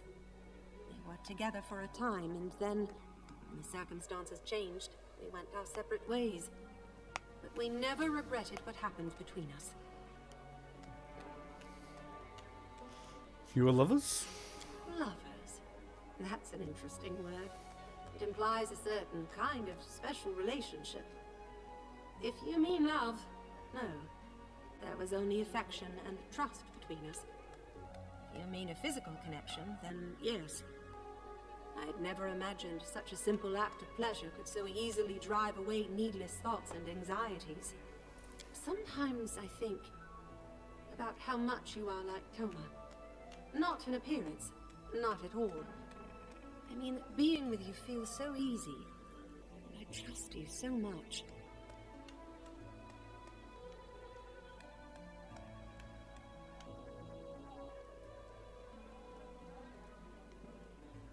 I appreciate your trust. Valerie looks at you for a few seconds. You sense security in the depths of her eyes and fear. Insecurity? Desire? Keeping your eyes fixed on her, Valerie raises and leans forward towards your face. See, again, the world is fucking burning out there. Could this narrative not come at any other moment in time? You know, the world's burning and I feel that we should be doing something about it, but the narrative, you know, basically if I go, you shouldn't, Valerie, you're drunk. Or, I'm sorry, but I won't want to ruin our friendship with unwanted entanglements, is probably going to kill this narrative off entirely. So I don't want to kill it off entirely, but at the same token, in the back of my mind, it's all like, the world is burning, shouldn't we deal with that? Oh well, might as well kiss her. So, do you want to get out of here? Valerie grazes your lips with her own, then kisses you again, impatiently, almost greedily. Pulling away, she runs her fingers across your cheek. Hey Jods, how's it going? The entire palace is at our disposal. I expect we can find suitable accommodations. Valerie finishes her wine resolutely as if gathering her strength and climbs to her feet. 2 hours have passed.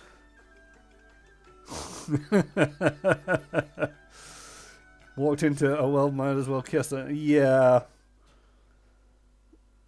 You never cease to surprise me. I like this. Okay. I mean, the world is still burning out there. You do realize that, Valerie, right? Maybe I should talk to her? I don't know. Oh no, she's disappeared.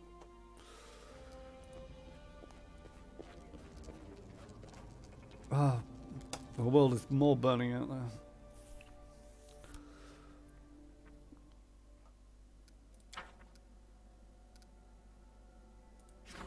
Yep, still nobody for that role. Right. Grand Diplomat wants to discuss things. Relations are up. Great stuff. Lindsay's friends. Met with the Baron. Khalid skits. Hammer and go take care of that. Oof. See, we're in a state of worry.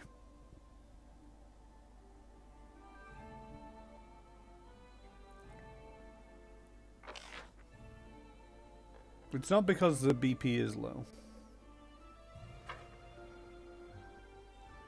Which one's the latest one? The latest one, Unrest. See, this doesn't make sense. The latest status change to worried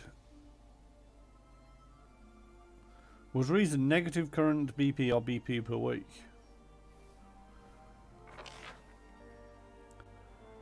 And I've had a fair amount of BP for a time, so anyway, right. I got 2 crisis points. I do get the feeling that I should deal with that. So I'm going to give one of those. You can go deal with the Von Hold militia.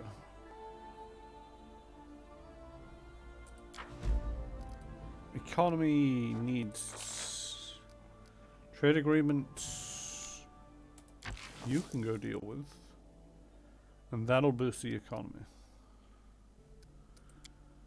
That will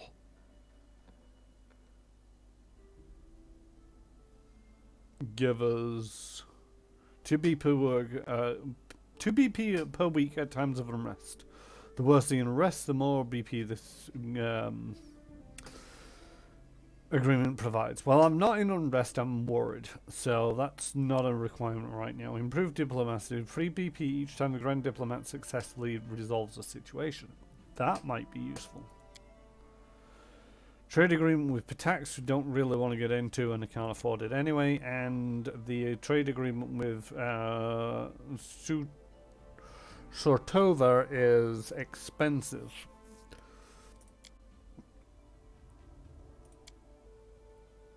So yeah, let's deal with that one first.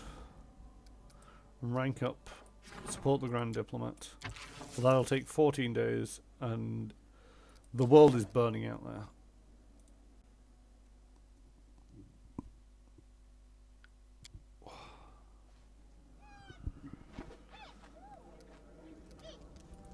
Right, okay. Journal. The Betrayer's fight. Go to Candlemere. Bloom. The Betrayer's flight? Wait a minute. They keep telling that Tristan is a betrayer.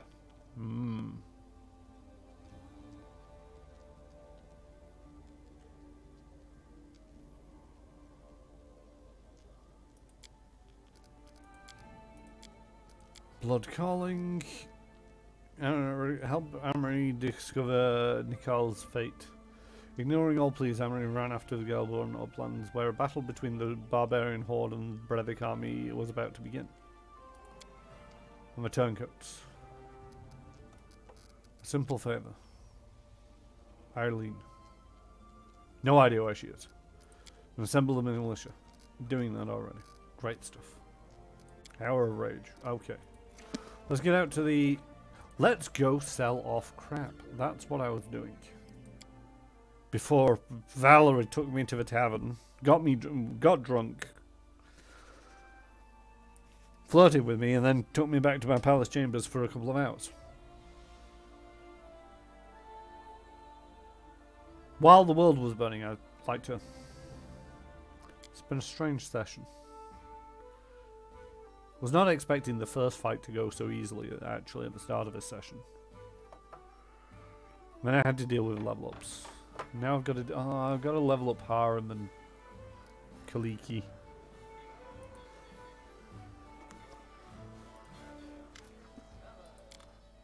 Buy my shit.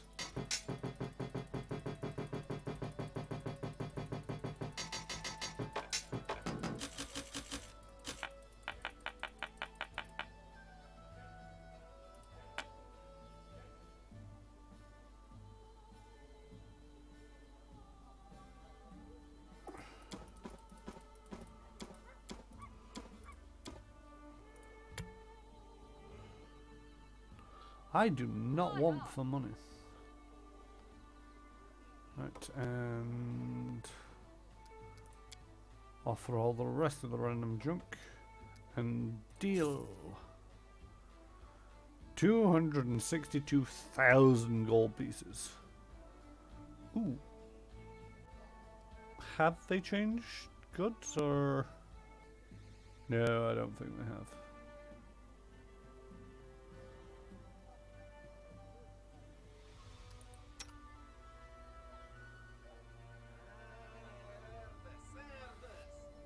Yeah, that's not great either.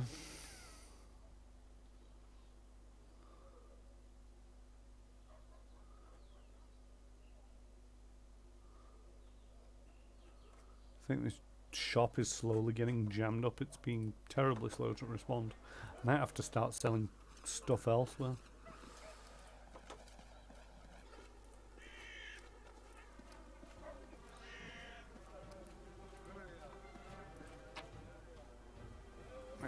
leave. And we are taking Karim and one of the pair. Not sure which one she is. I think it's Kaliki at the moment.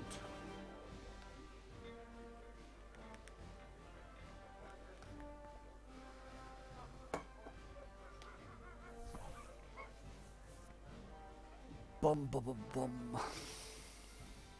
How's everybody doing anyway this evening?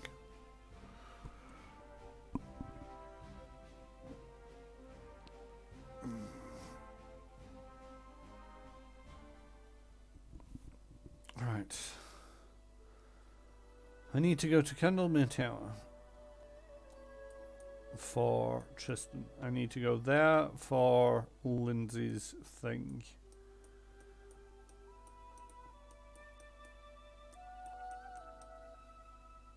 And I need to go there for Amory's thing. So I need to go in 3 completely different directions. But Tristan is close. See, that's only 15 hours. That's 9 hours. Just getting there would be a day and 5. Alright, let's level up. That's the first thing. I should have done this yesterday while I was thinking about it.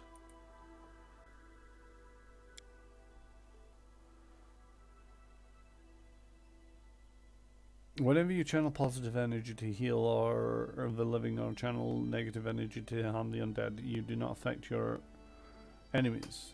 When you channel positive energy to damage undead or negative energy to damage the living, you don't affect allies. That is useful. I will be taking it.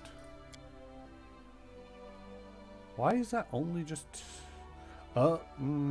charisma's a defining factor of that. Which he didn't have until I put that helmet on him.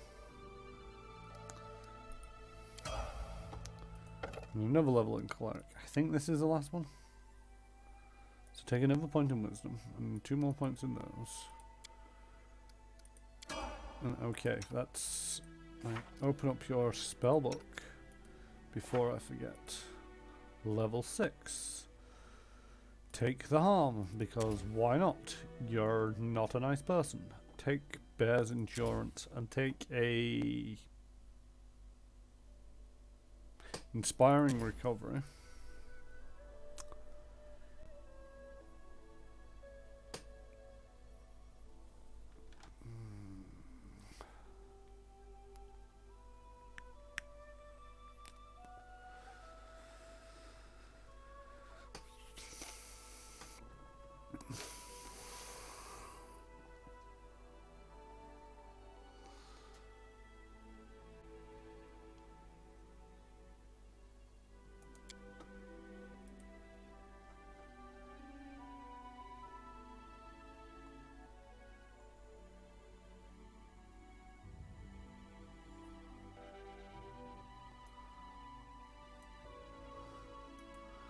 What's this fool's alignment? Chaotic neutral. Okay, so that isn't a great one for him.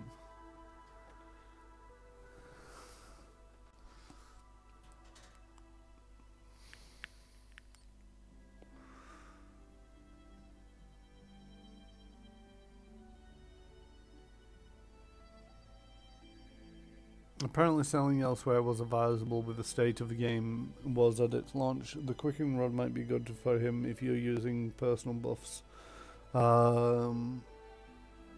Potentially, yeah. The thing is, he's not really got much in the way of... Oh, heal is a thing. Enables you to channel positive energy into a creature to wipe away injury and afflictions immediately and ends any and all of the following adverse conditions affecting the target. Ability damage, blinded, confused, dazed, dazzled, diseased, exhausted, fatigued, nauseous, poisoned, sickened, and stunned. It also cures 10 hit points of damage per level of caster, up to a maximum of 150 points. That's 120 points of healing. Let's take that. 5.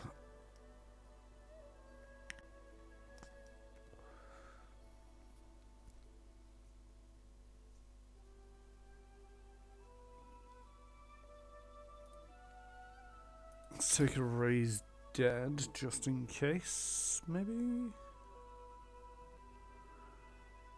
Sure, why not? Oh, God.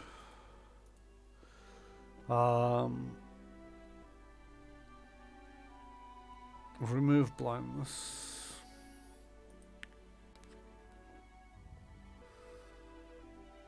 I have a terrible feeling that this guy can't... No, he's neutral, so he can go either way if I remember correctly, or he can only go one way depending on his god. Not sure.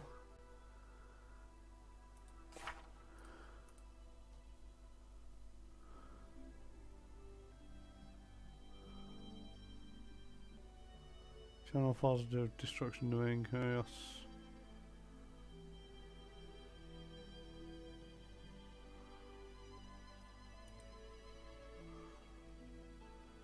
Does it tell me anywhere in this? Spontaneous healing, yes he can. Okay, great stuff. So I don't need to prepare healing. In which case get rid of that and give another bless just in case. Get rid of all 3 of these. 4 of those, 3, 4, whatever I said.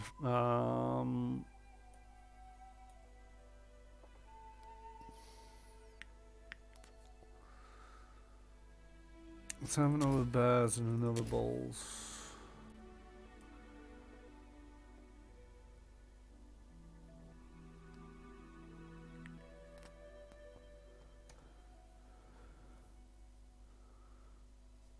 Remove paralysis, that could be annoying.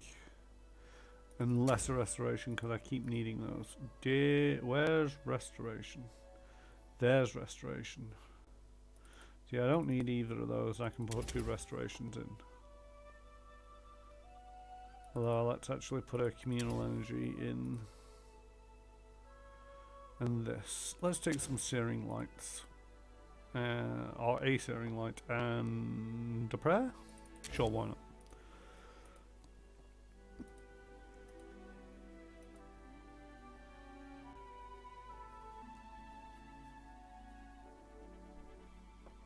Okay, right. Now for you. Kineticist. Oh wait, no, back. What? You're the wrong one. I want the other one. I don't want to level both of you up. I mean, you don't need spells, so you can just do it when we get there. I'm gonna go get Tristan. Or hopefully get Tristan. Maybe get Tristan back. I'll find out what I'm doing with Tristan. Oh, Kingdom wants something else now. Eh. Probably complaining I'm going in the wrong direction. Advisors?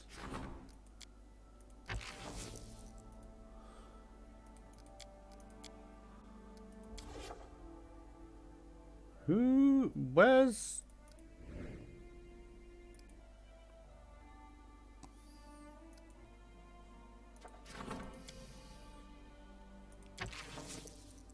God damn it, I burnt a crisis point on that.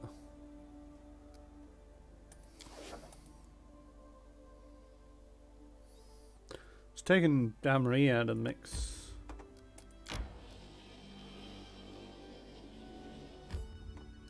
Right, enter this location.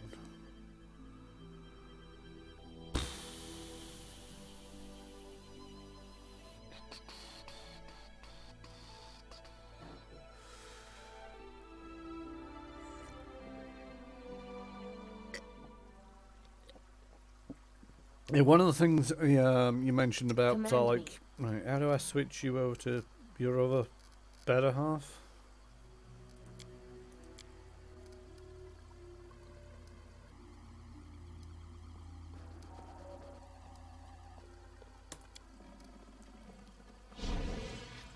There we go. Kineticist. So many level ups to go, because this is 9. Yeah, 9. Next, we have options. Oh, my word. Right. See, I think you're more of a melee kind of person.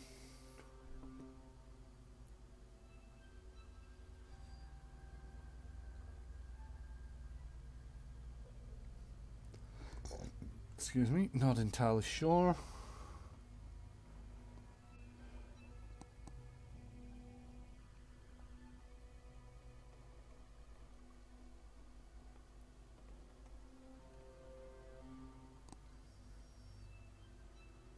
Although this is saying that you're more of a bow kind of person.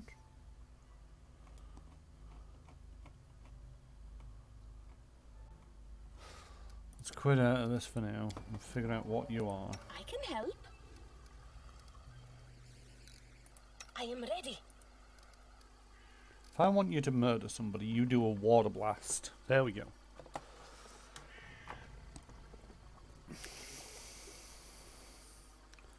One enemy close range.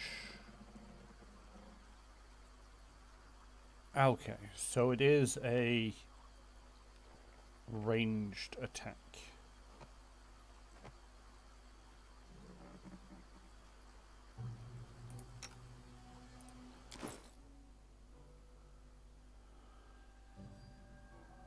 But if you use Ice Blade, you do a lot of damage. 20 to 60. But this does 12 to 32, but you get to stay at range.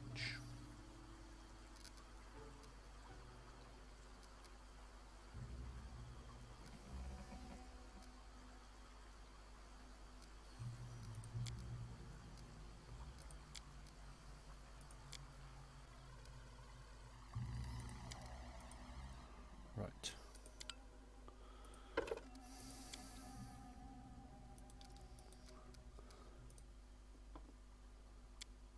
Thank you. Clustered shots. You take a moment to aim carefully your shots before striking the same spot. Okay, that doesn't help. Deft hands, die hard, hammer the gap. Nope. Martial weapons, outflank.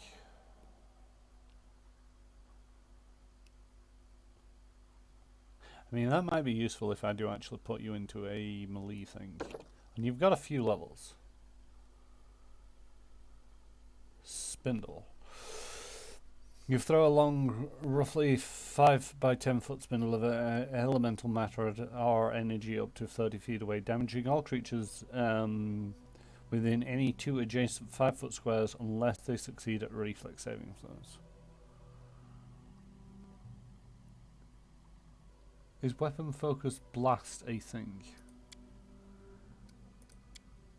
Now you're asking. It might be.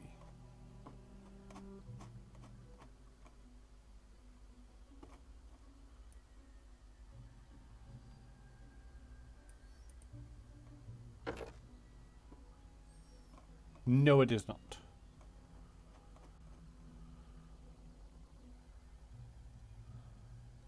Oh! Yours already has weapon focus kinetic blast.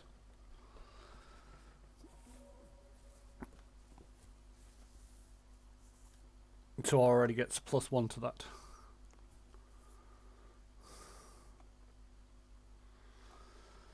Hey, Mad. Your advice might be useful in this. You know, it's all, I'm not entirely sure what I'm doing here. What was it I decided before I accidentally changed it?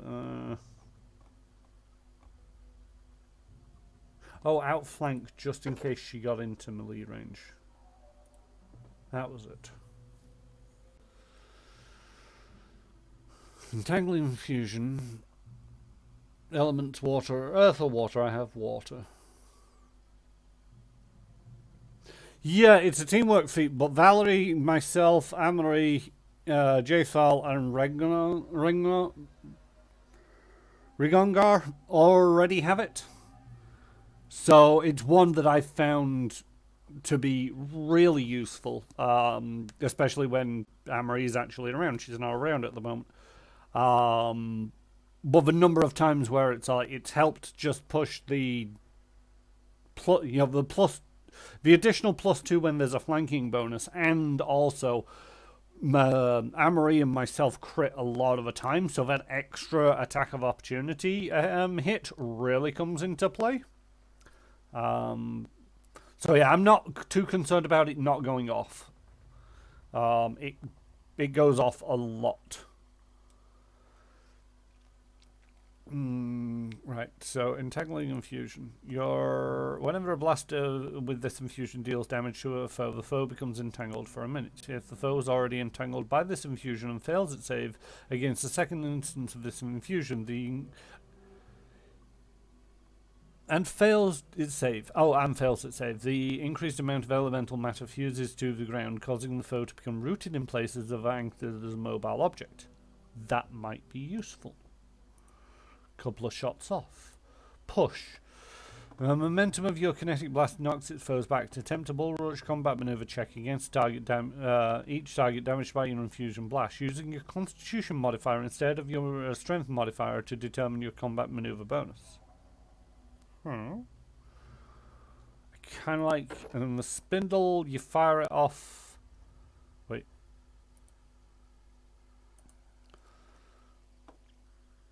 That, I think, changes it from a to hit to a dex-based save. But can hit multiple targets. And then the spray is the same, but changes the targets. It also has different levels of burn, which I do not understand. I will probably get Vital Strike unless this person is a melee, because I really don't know how kinetics do, but I do know they can do crazy good damage. Yeah, the thing is so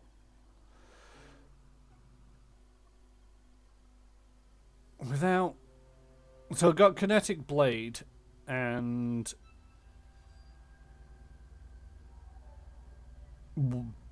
Ice, Cold Blast, and Water Blast and Cold Blast. Their damage is somewhat. I'm going to take the right. What did you suggest? Vital Strike. Is that on the list of ones that I can take? Vital Strike.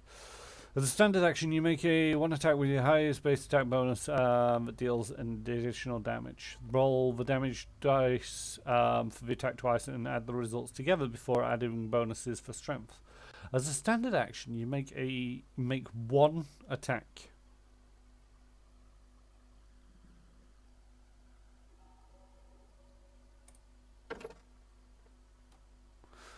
Wait.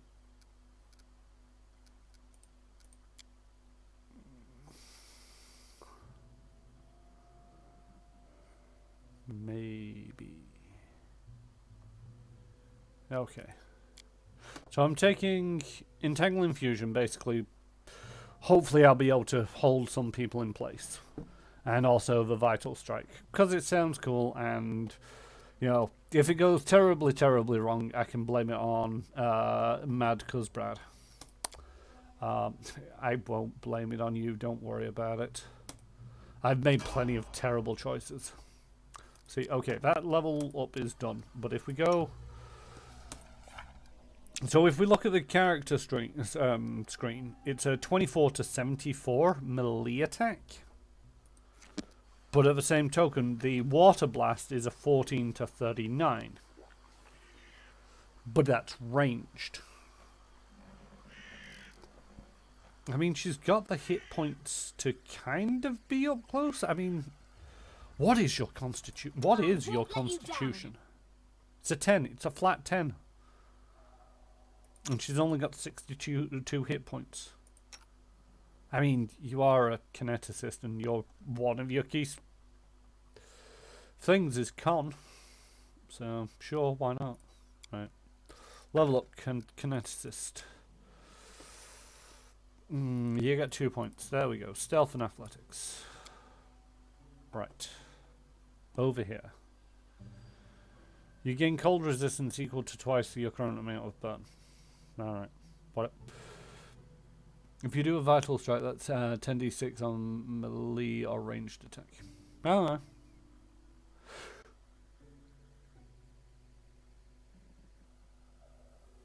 Do you know what this whole burn thing is about, by the way? Because I don't.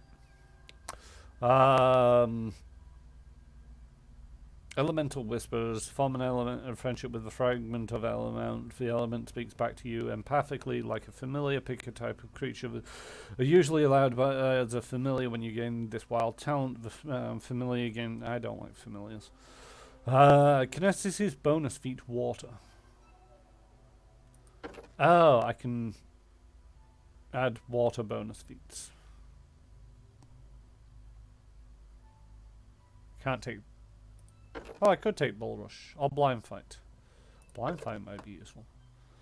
Skilled Kineticist. What's this do? You gain your bonus equal to half your Kinesis on skill checks with skills in your...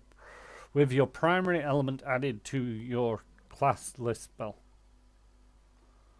Primary element is water. And it doesn't tell me what skills that is.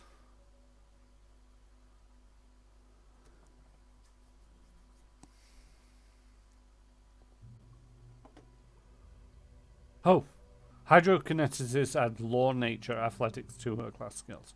Okay, so that's not great. Slick. As a standard action, you call for silvery water or ice, creating the effects of the grease spell for 1 round.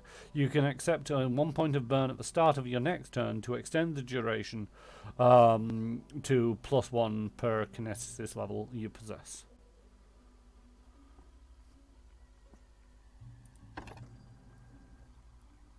I mean, gonna take Blind Fight. Blind Fight seems like a good idea, just in case. Because it's against invisibles. And you roll on concealment. But there's been a lot of concealment going on, and that's annoying.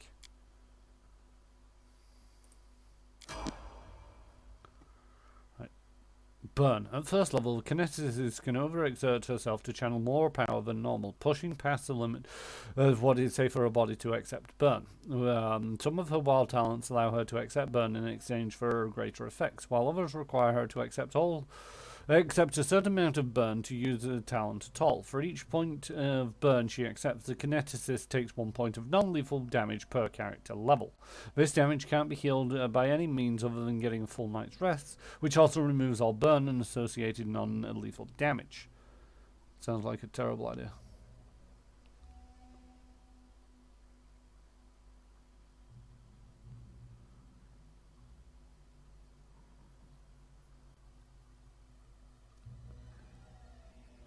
Non-lethal damage from burn can't be reduced, redirected, and the kineticist incapable of taking non-lethal damage can't accept burn. A kineticist can only accept 1 point of burn per round. This limit is raised to 2 points of burn at 6th level and raises to an additional 1 point every 3 levels thereafter. A kineticist can't choose to accept burn. Can't choose to accept burn if it will put her past the total number of points of burn higher than 3 plus her constitution modifier, though she can be forced to accept more burn from a source outside of her control.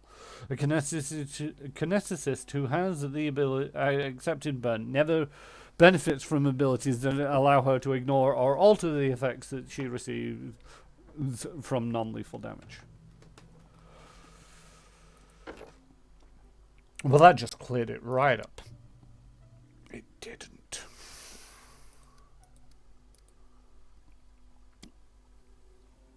Improved critical.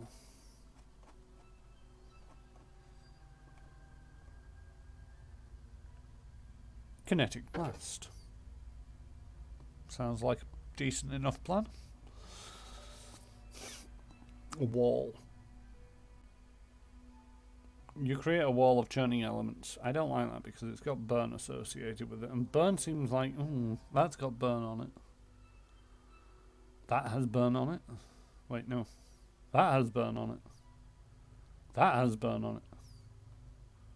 Does everything... Oh, no. The cold blast and water blast don't have burn on it. But the kinetic blade does.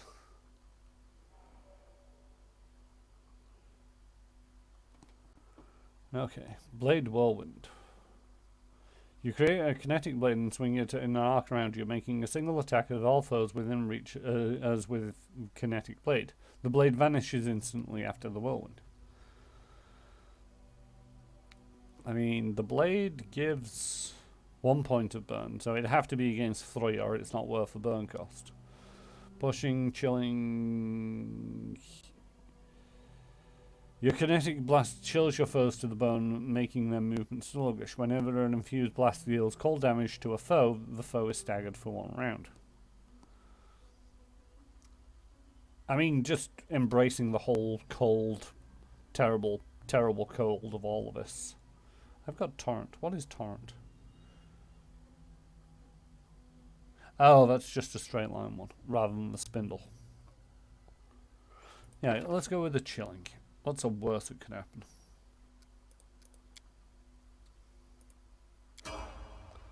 And then Kineticist. Another point of Constitution. Couple of points there. Kinetic Revivification. You can bring an ally who died within 2 rounds back from the dead with your kinetic healer wild and talent similar to Breath of Life spell, except the ally regains normal number of hit points from the kinetic healer's utility wild talent instead of the amount healed by Breath of Life. I have healing? When did I get healing? I mean, level 2 apparently. With a touch, you can heal a living creature equal to the amount of damage. With a touch, you can heal a living creature for an amount of damage equal to your kinetic's blast damage. You gain twice the amount of fire resistance equal to your current burn amount. You recover 1d4 ability score damage to one of your physical score ability scores. This also eliminates any fatigue you suffer.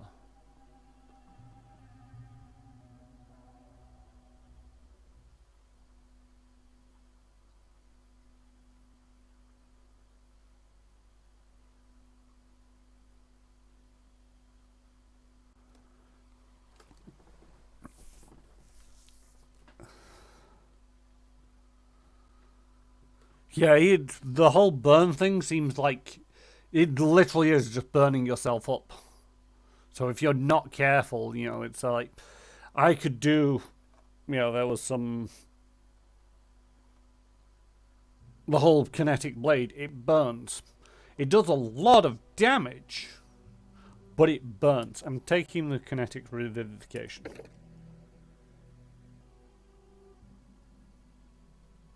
Because the rest of them seem useless.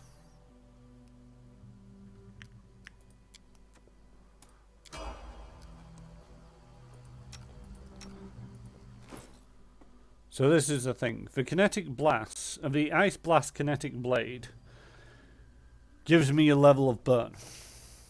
So every time I use that blade, I get a burn, which is good for 12 hit points of non-lethal damage. At the moment, I think, what is it, 3 plus my con mod?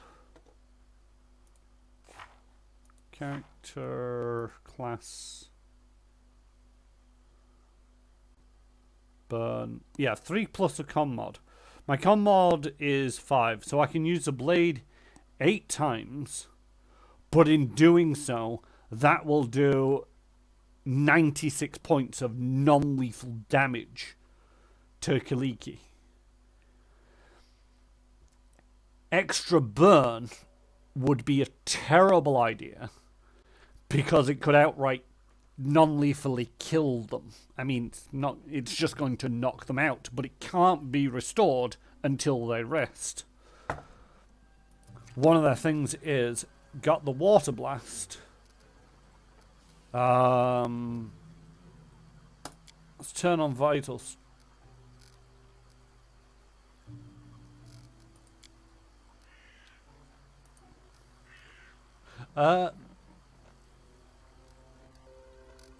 Ah, I can't do Vital Strike and Water Blast, I don't think. Why is it telling me 7? Oh, that's my burn limit.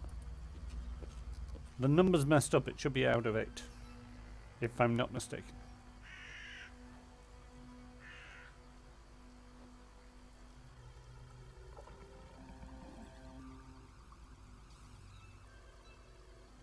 Heh, well.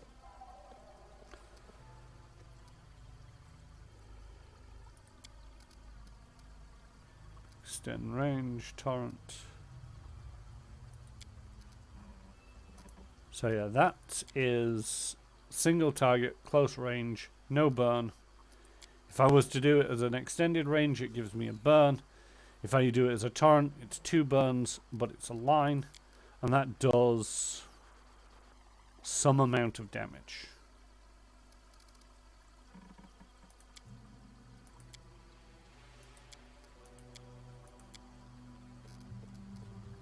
Oh, here it is.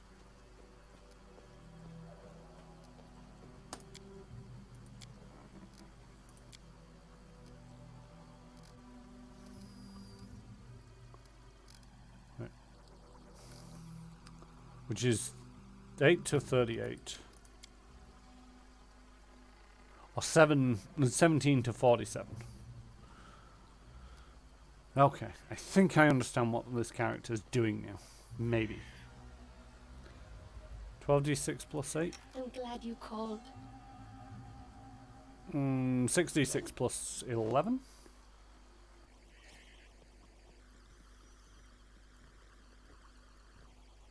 The blade, I think, is...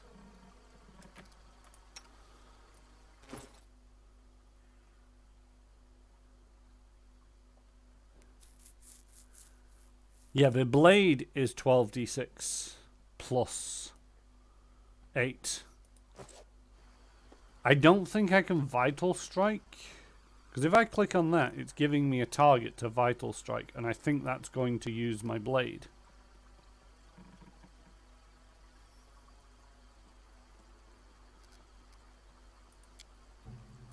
Because this is the thing. I could Vital Strike with the crossbow. Or I can equip the blade, which is the Ice Blast Kinetic Blade. I don't think I can... It might actually be a flooring in Pathfinder Kingmaker, by the way. It might be a case that you should be able to do a Water Blast Vital Strike. Which is how I thought it would be, but that's not an equipable weapon, so I can't select it. So I can't select this, because this tells me that it's the area of effect is there. If I change this to the crossbow and do a Vital Strike, it changes the area of effect all the way out here. It's still not a bad choice, because one of the things is, if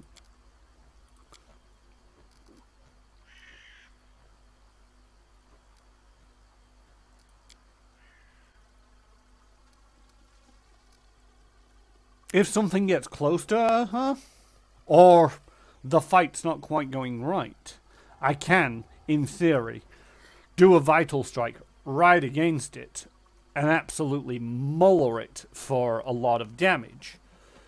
But at range, it'll just be 66 plus 11, which it isn't bad.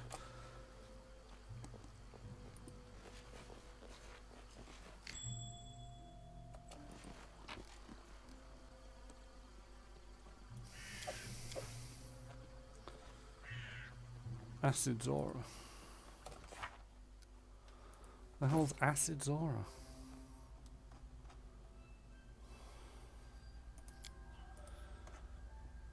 DC bonus to acid spells, of course. Right, I've been here before.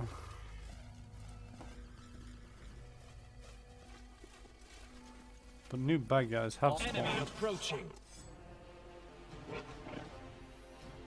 I should not be this close to the front. Taste my fury. See, that's not bad. 36 points of damage straight up. No messing around. Come on, dwarf. Move your short ass bleeding legs. Right, wait for Valerie.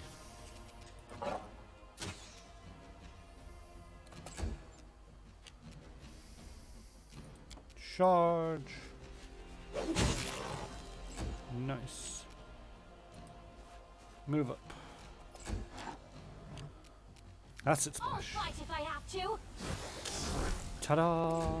Nearly killed something in the first round. Ow. Try equipping no weapon in the hand.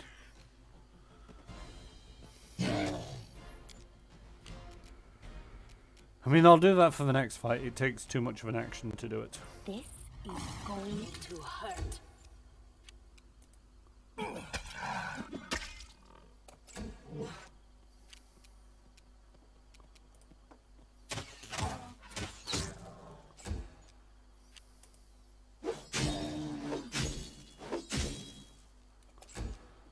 Nice, Valerie. And turn around and hit that thing. Yes. So, what you're suggesting is if I go over to this one. See, a vital strike there, it still says that the range is nothing. So I think it would just be punching it.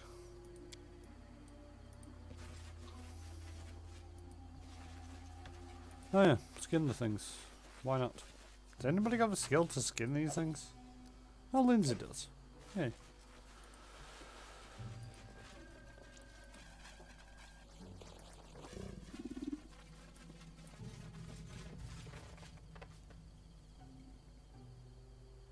I'm listening. I don't like the idea of something called quick wood. How come you can't charge? Then you go and miss like that. Any last wishes? Trees are immune to electricity. Well, now we know. Oh my word! Valerie walks up to it, needs a 2 to hit, rolls a natural 1. I walk up to it, needs a 2 to hit, rolls a natural 1. Come on, people!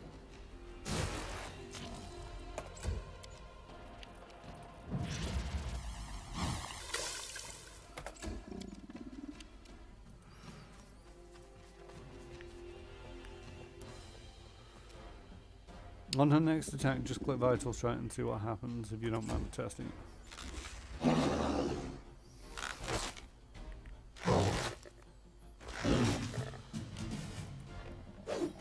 Probably the next fight, because I don't think this is going to last. This is where I step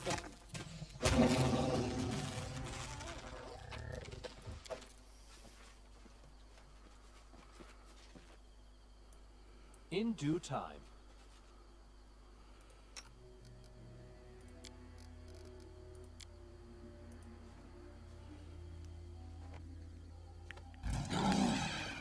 They spotted me.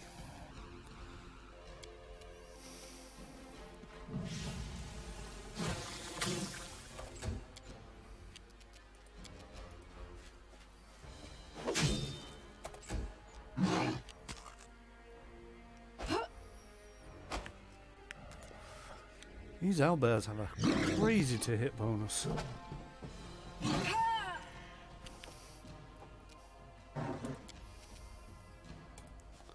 Yeah, it's moving up and doing a lot of damage in a single hit.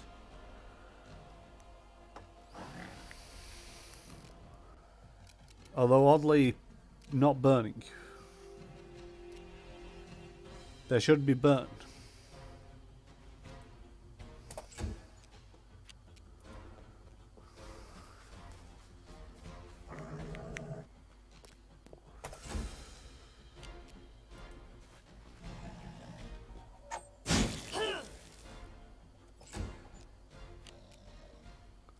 Serves you right. What's her archetype? You deserved it. I don't know. I mean, it just says that she's a kineticist. Hellspawn. Devilspawn? Burn. Kinetic blast, water. I don't know what answer you want me to give.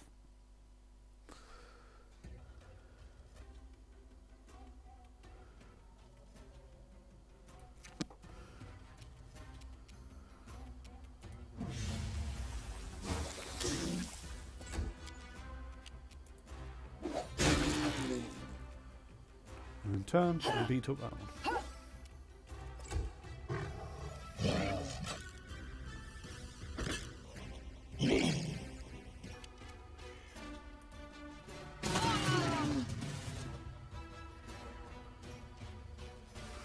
I accidentally triggered an attack of opportunity because used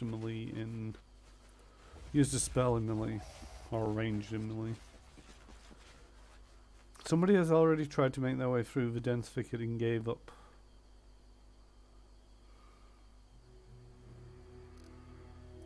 I mean, I'm just gonna go around. And then our leader charged forwards. Hey, wait for me.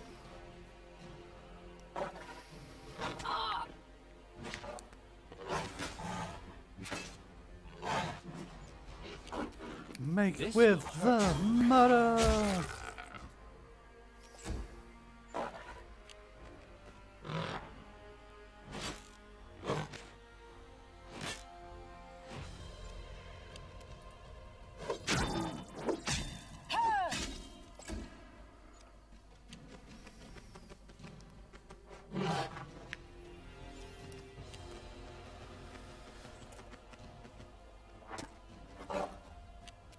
I really need a better AC.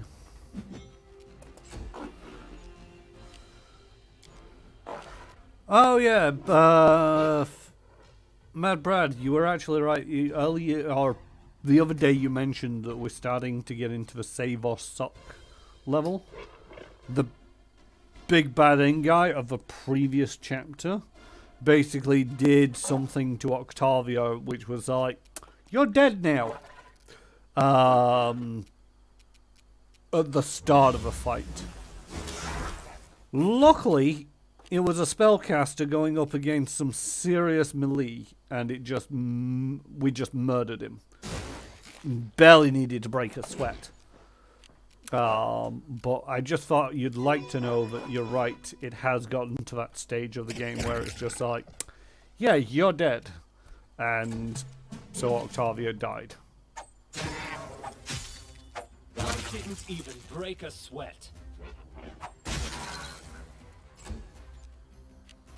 Do not falter!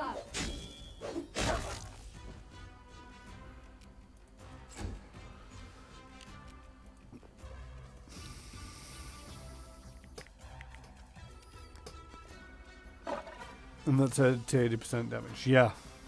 The thing is, Octavia barely has any hit points compared to everybody else. I think everybody else could have walked it off, but would not have enjoyed it.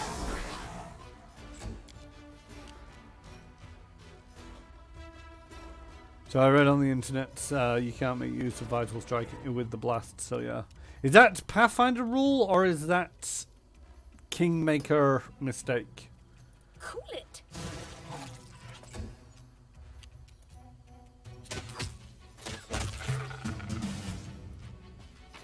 More pelts.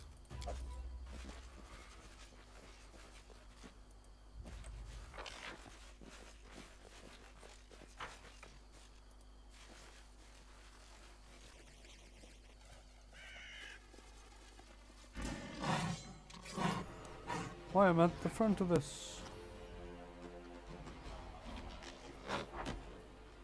Ha, you missed. Oh, that's Pathfinder rules, okay.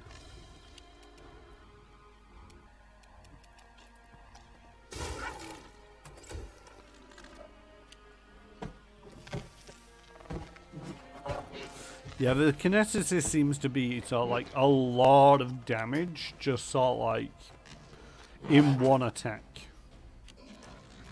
Right, this is a terrible place to be, so delay until after Valerie, who can move up and strike that one. And then it just exploded, which is not quite what we wanted.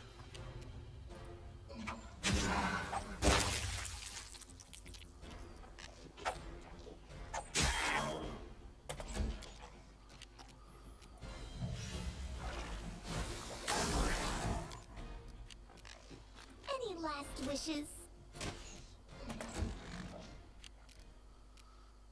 But yeah, it still works with the sword, and it's worked with the sword. I did that much at least.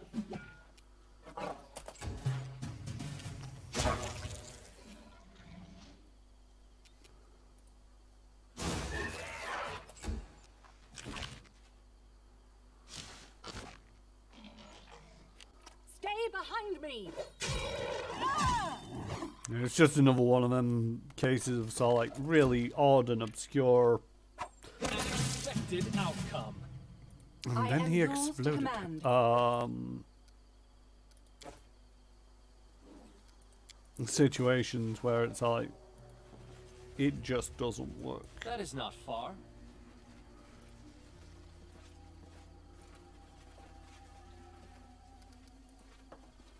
I just gone around in the bleeding circle.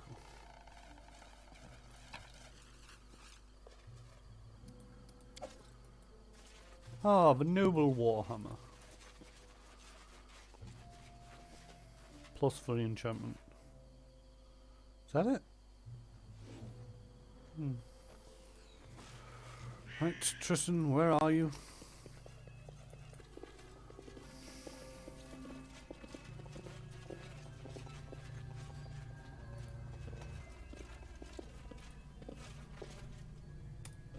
Why did you come here?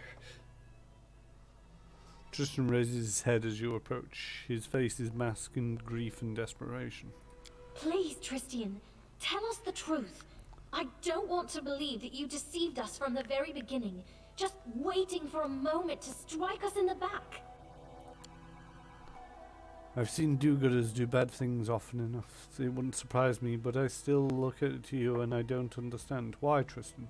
Why did you betray us? Why are you running from us?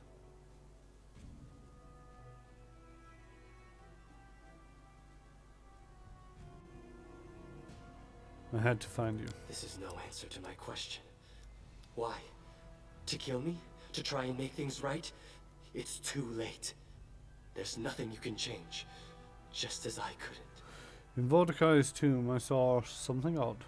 What were those wings that appeared behind your back, Tristan? An apostate and a weakling. Betrayer of everything that is pure. I'm nothing. No, I'm less than nothing.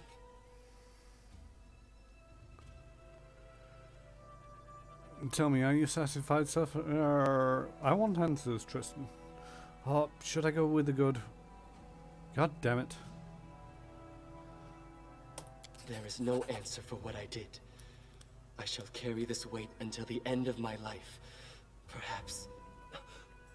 Perhaps there is still a chance to change one last thing. No. I'm only lying to myself. Forgive me. Please forgive me.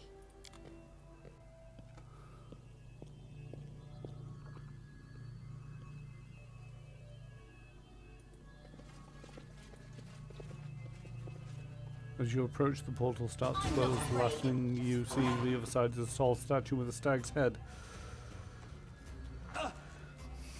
The ancient stairs visible behind it. Combat has started, and I just got mullered.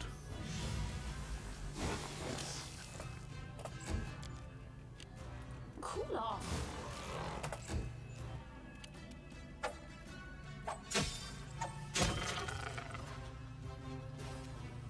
Let's try this way.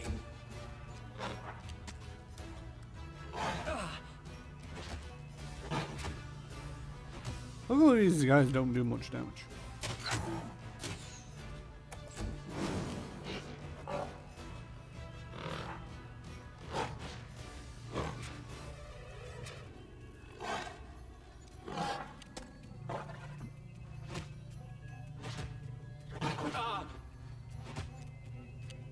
Okay, could you stop hitting me?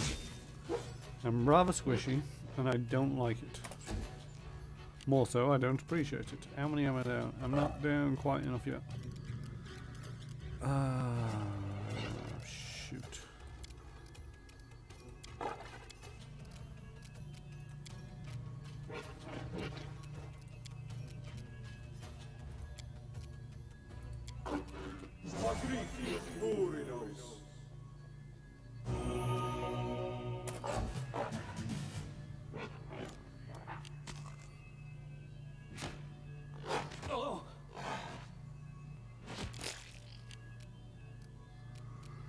Who's next up? That one.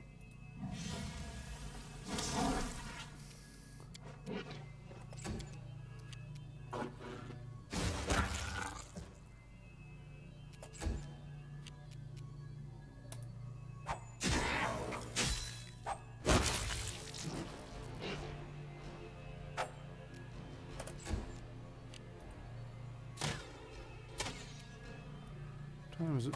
10 minutes.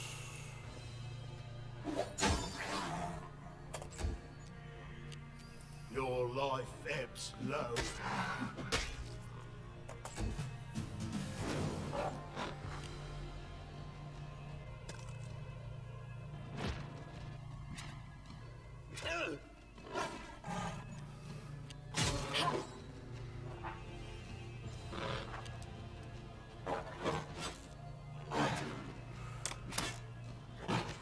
Well, I'm going to be going to do some schoolwork, so have fun.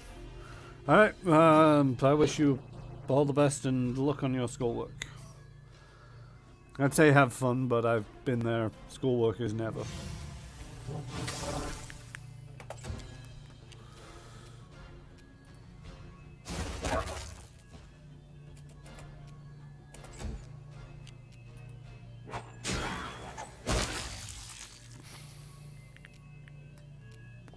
God damn it.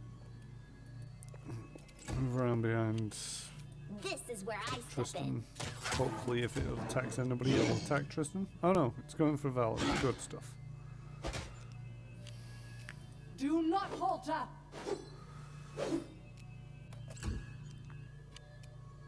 It's not Tristan, it's Harren. I'm so used to having Tristan lying around as a healer. Even when it's in melee, I'm still thinking it's Tristan.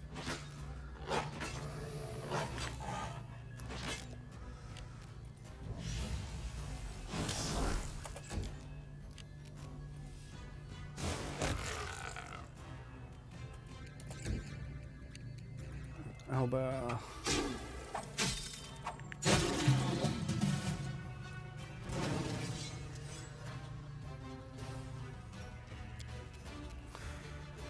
You can't stop me. Oh wow.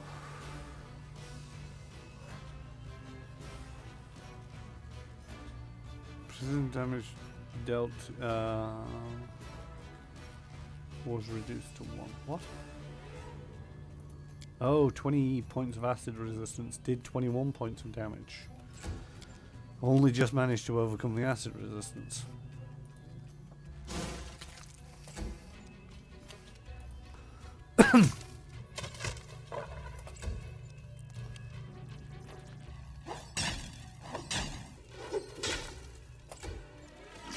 Calm down. Not dead yet.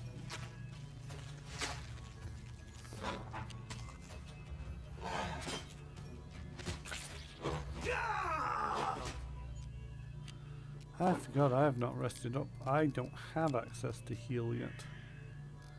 Shoot.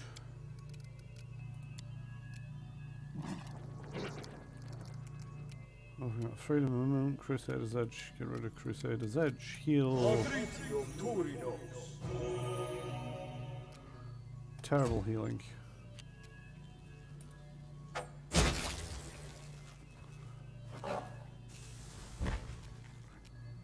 Go stand at the back a little.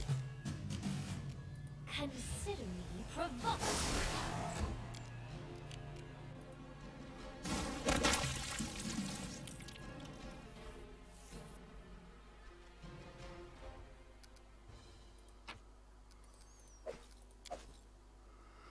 God dang it, Tristan.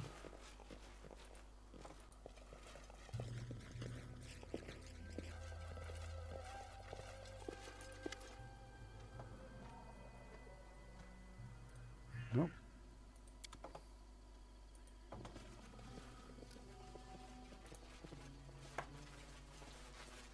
Switch you up to there. Oh, we got down this please now. Ascend the hill. Law It's nature. just not my lucky day. Athletic slash. Everybody failed. Can we get through this way? No, we cannot. Get back up the hill. Go a long way around.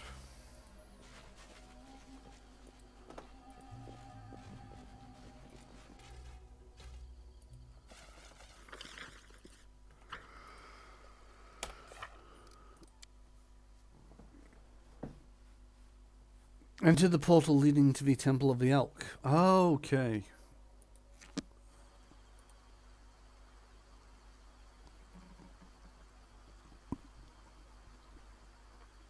I'm glad the journal cleared that up, because I don't think I ever would have figured that out.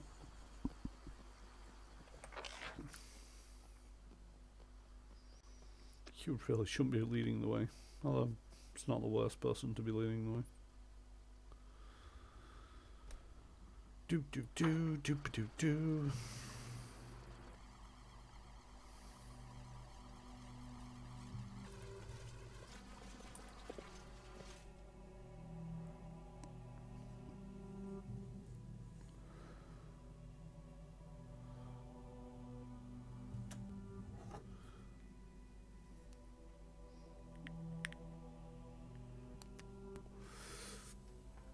I wonder what caused Tristan's faith in redemption to break so easily. That's my concern. Right, technically that's a day. Temple of the Elk is day and 12. And that's over in that direction. So, let's go over to the old Sycamore. I do like the way that it's bringing back into the narrative places that you've already been to. You see this with a lot of video games where it's like there's only one purpose to any area at any one time. Which kind of makes sense in some regards. Events, redemption. A wealthy subject seeks redemption for his past sins. He wishes to donate a large money to charity. It should be spent on the right things. Jubileost, why are you not available? 13 days. When does it expire? The 1st of Castrel, which is next month, in about 13 days. Yeah, might have to send... What's his face? Not Jubileost. Jod. That's it. How are you not fatigued yet? Rest. Manage. Does anybody have the hunting skill? No, nobody. Well, you've got 7 points in hunting.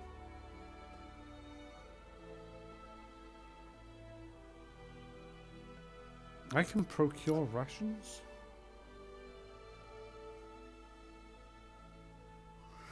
Whilst resting within the borders of your land and outside dungeons, you don't need to scavenge for provisions. Use this ability to have your loyal subjects to provide your party with supplies to keep you going.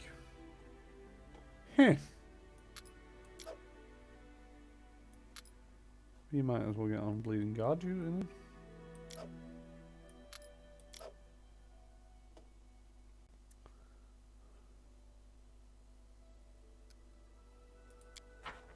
I can just get us rations rather than hunting. Our adventures are so great. Soon I will be able to write an epic tale just like my favorite books, Legend of the Archknights of Avestan. You know, Valerie, not everyone flails about screaming like you do. Guy Chasseur de Lambert had finesse, style, grace. He danced around his opponents, killing only when he had to. You could learn from him, Oaf. I suppose he was the greatest swordsman of the age? What a joke. Dancing around the battlefield like a tavern act. I've never seen someone dance during combat, little one. Sounds made up. I mean, that's harsh, Valerie, but probably true. Well, I don't know, it's kind of dervish.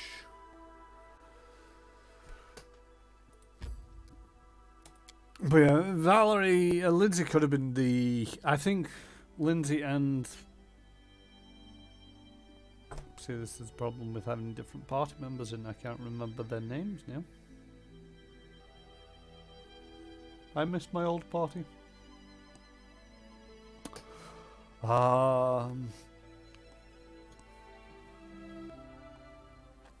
What's she called? Kaliki. Kaliki? Yeah, Kaliki.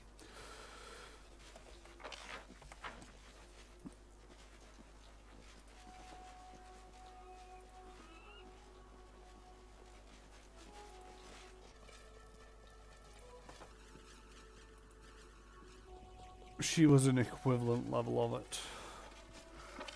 What's a door for? Old Sycamore Depths. Okay. Oh yeah, I think I remember coming out there now. Oh, hello. Ashesh the Free Shepherd. A group of young boys and girls play their lutes as a horde of centipedes surround them, swaying their horns and hissing in tune. A fat mite stands nearby, listening to the strange concert with a blissful smile. Muzak, fine, play, play! Ebold the Insightful, have mercy on them, look at their fingers, they're bleeding. An old grey-haired man begs the mite from among the musicians. We can't you who can't play can be food, sweet precedents. Don't want to be food, keep play.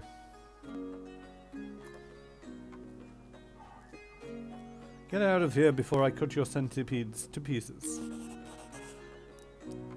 Hey, hey, why cut? Why so angry? Enough! Go, sweeties! Go, honeys!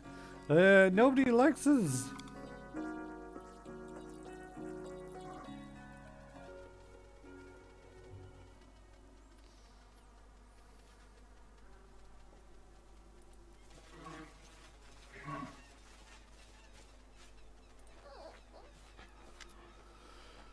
Look who's here, Lindsay, and is this his grace? By all the good gods, you made it just in time, a bit longer and we'd be done for. Oh, and please allow me to congratulate you, albeit a bit late, for opening your own publishing house.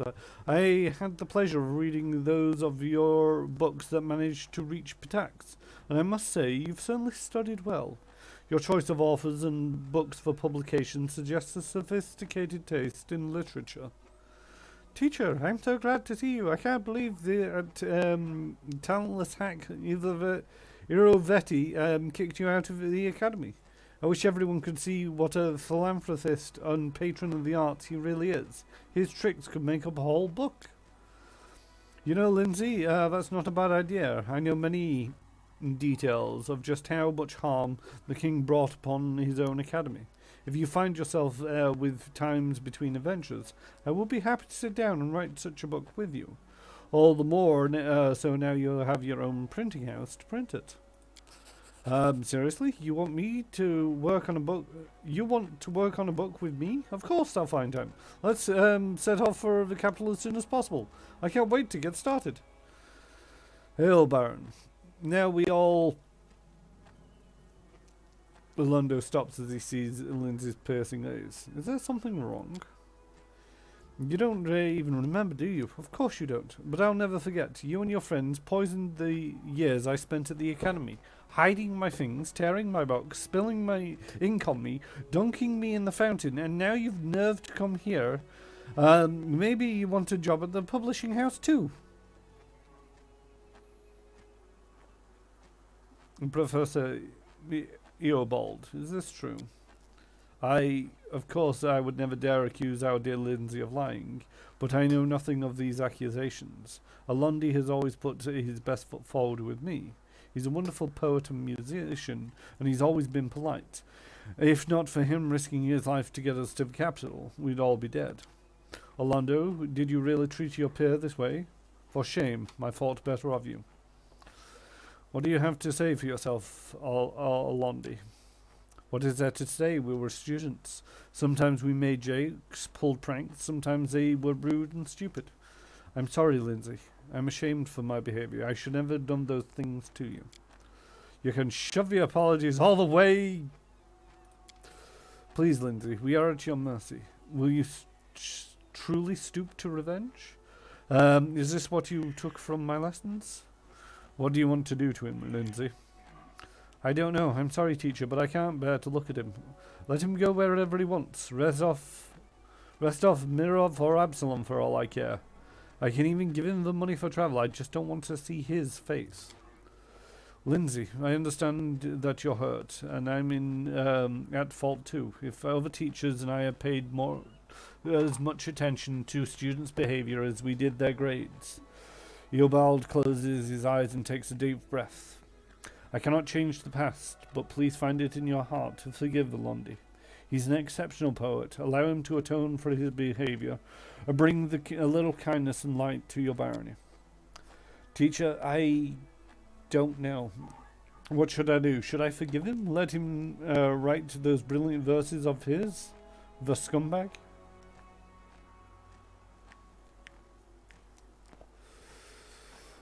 Forgive him. Give him a chance to atone for his deeds. Lindsay glares at Alondi for a long while, then sighs and looks away. Fine, stay, but you better write the best poetry in the world. Got it? I'll be checking.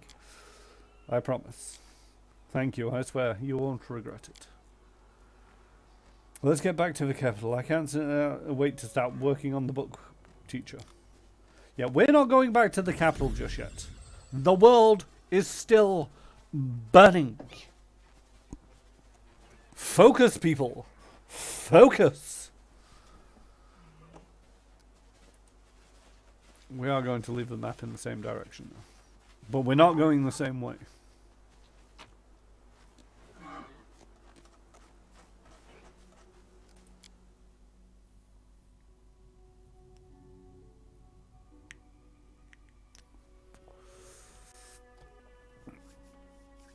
Alright then, it is time for me to wrap up my stream. Thank you all for coming. It's been a bit of a shocker of a session, in my humble opinion. Interesting and enjoyable session, but I still want to know what the hell's going on with Tristan and whether he can be redeemed. I still think that I'm going to get him back eventually. I just want to know why.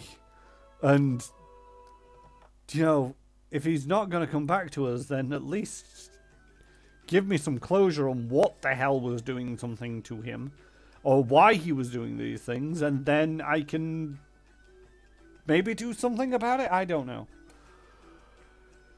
Anyway, again, thank you for coming. I will be back tomorrow, streaming roughly at the same time. Hitman 3 or Hitman World of Assassination trilogy. I've actually managed to sort it out today that the Hitman 2 levels are now in the Hitman 3 engine, so that's not going to be a bit of a problem once I finish off the first Hitman games. I will not be streaming on Saturday. I've decided to stop doing that, but I will be playing co-op games with Madcat UK over on his channel. So be sure to check that out. And I'll be back on Monday, Tuesday, Cyberpunk 2077 on Monday, more Pathfinder Kingmaker on Tuesday. It's all on my schedule below, so if you want to check that out. And as a final reminder, this stream next week will be actually scheduled an hour earlier. After this stream, I'm going to go ahead and update the details below, so it should all be correct in your relevant time zones.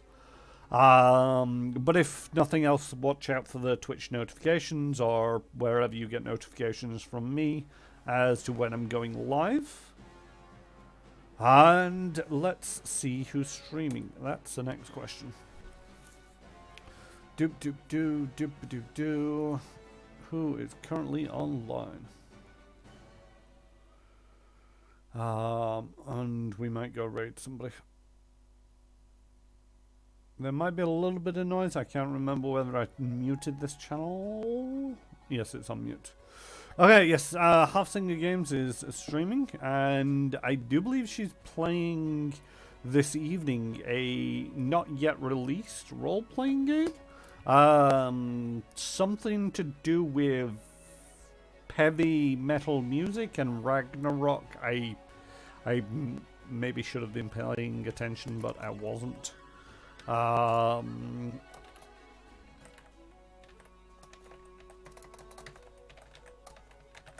It's not that it sounds like it, but the system, by the way, is made by Ivan van Norman. So if you've heard of him in RPG circles, he's fairly prolific. He's come out with other systems, so you might have heard of him. He used to stream on Geek and Sundry as a GM there. I don't think he's featuring in this stream, but he is actually the author of the system that's yet to be released. So it's well worth checking out if you're interested in different systems. Anyway, it's enough from me. I'll shut up now. Hope you all have a good evening and see you next time. Daddy bye.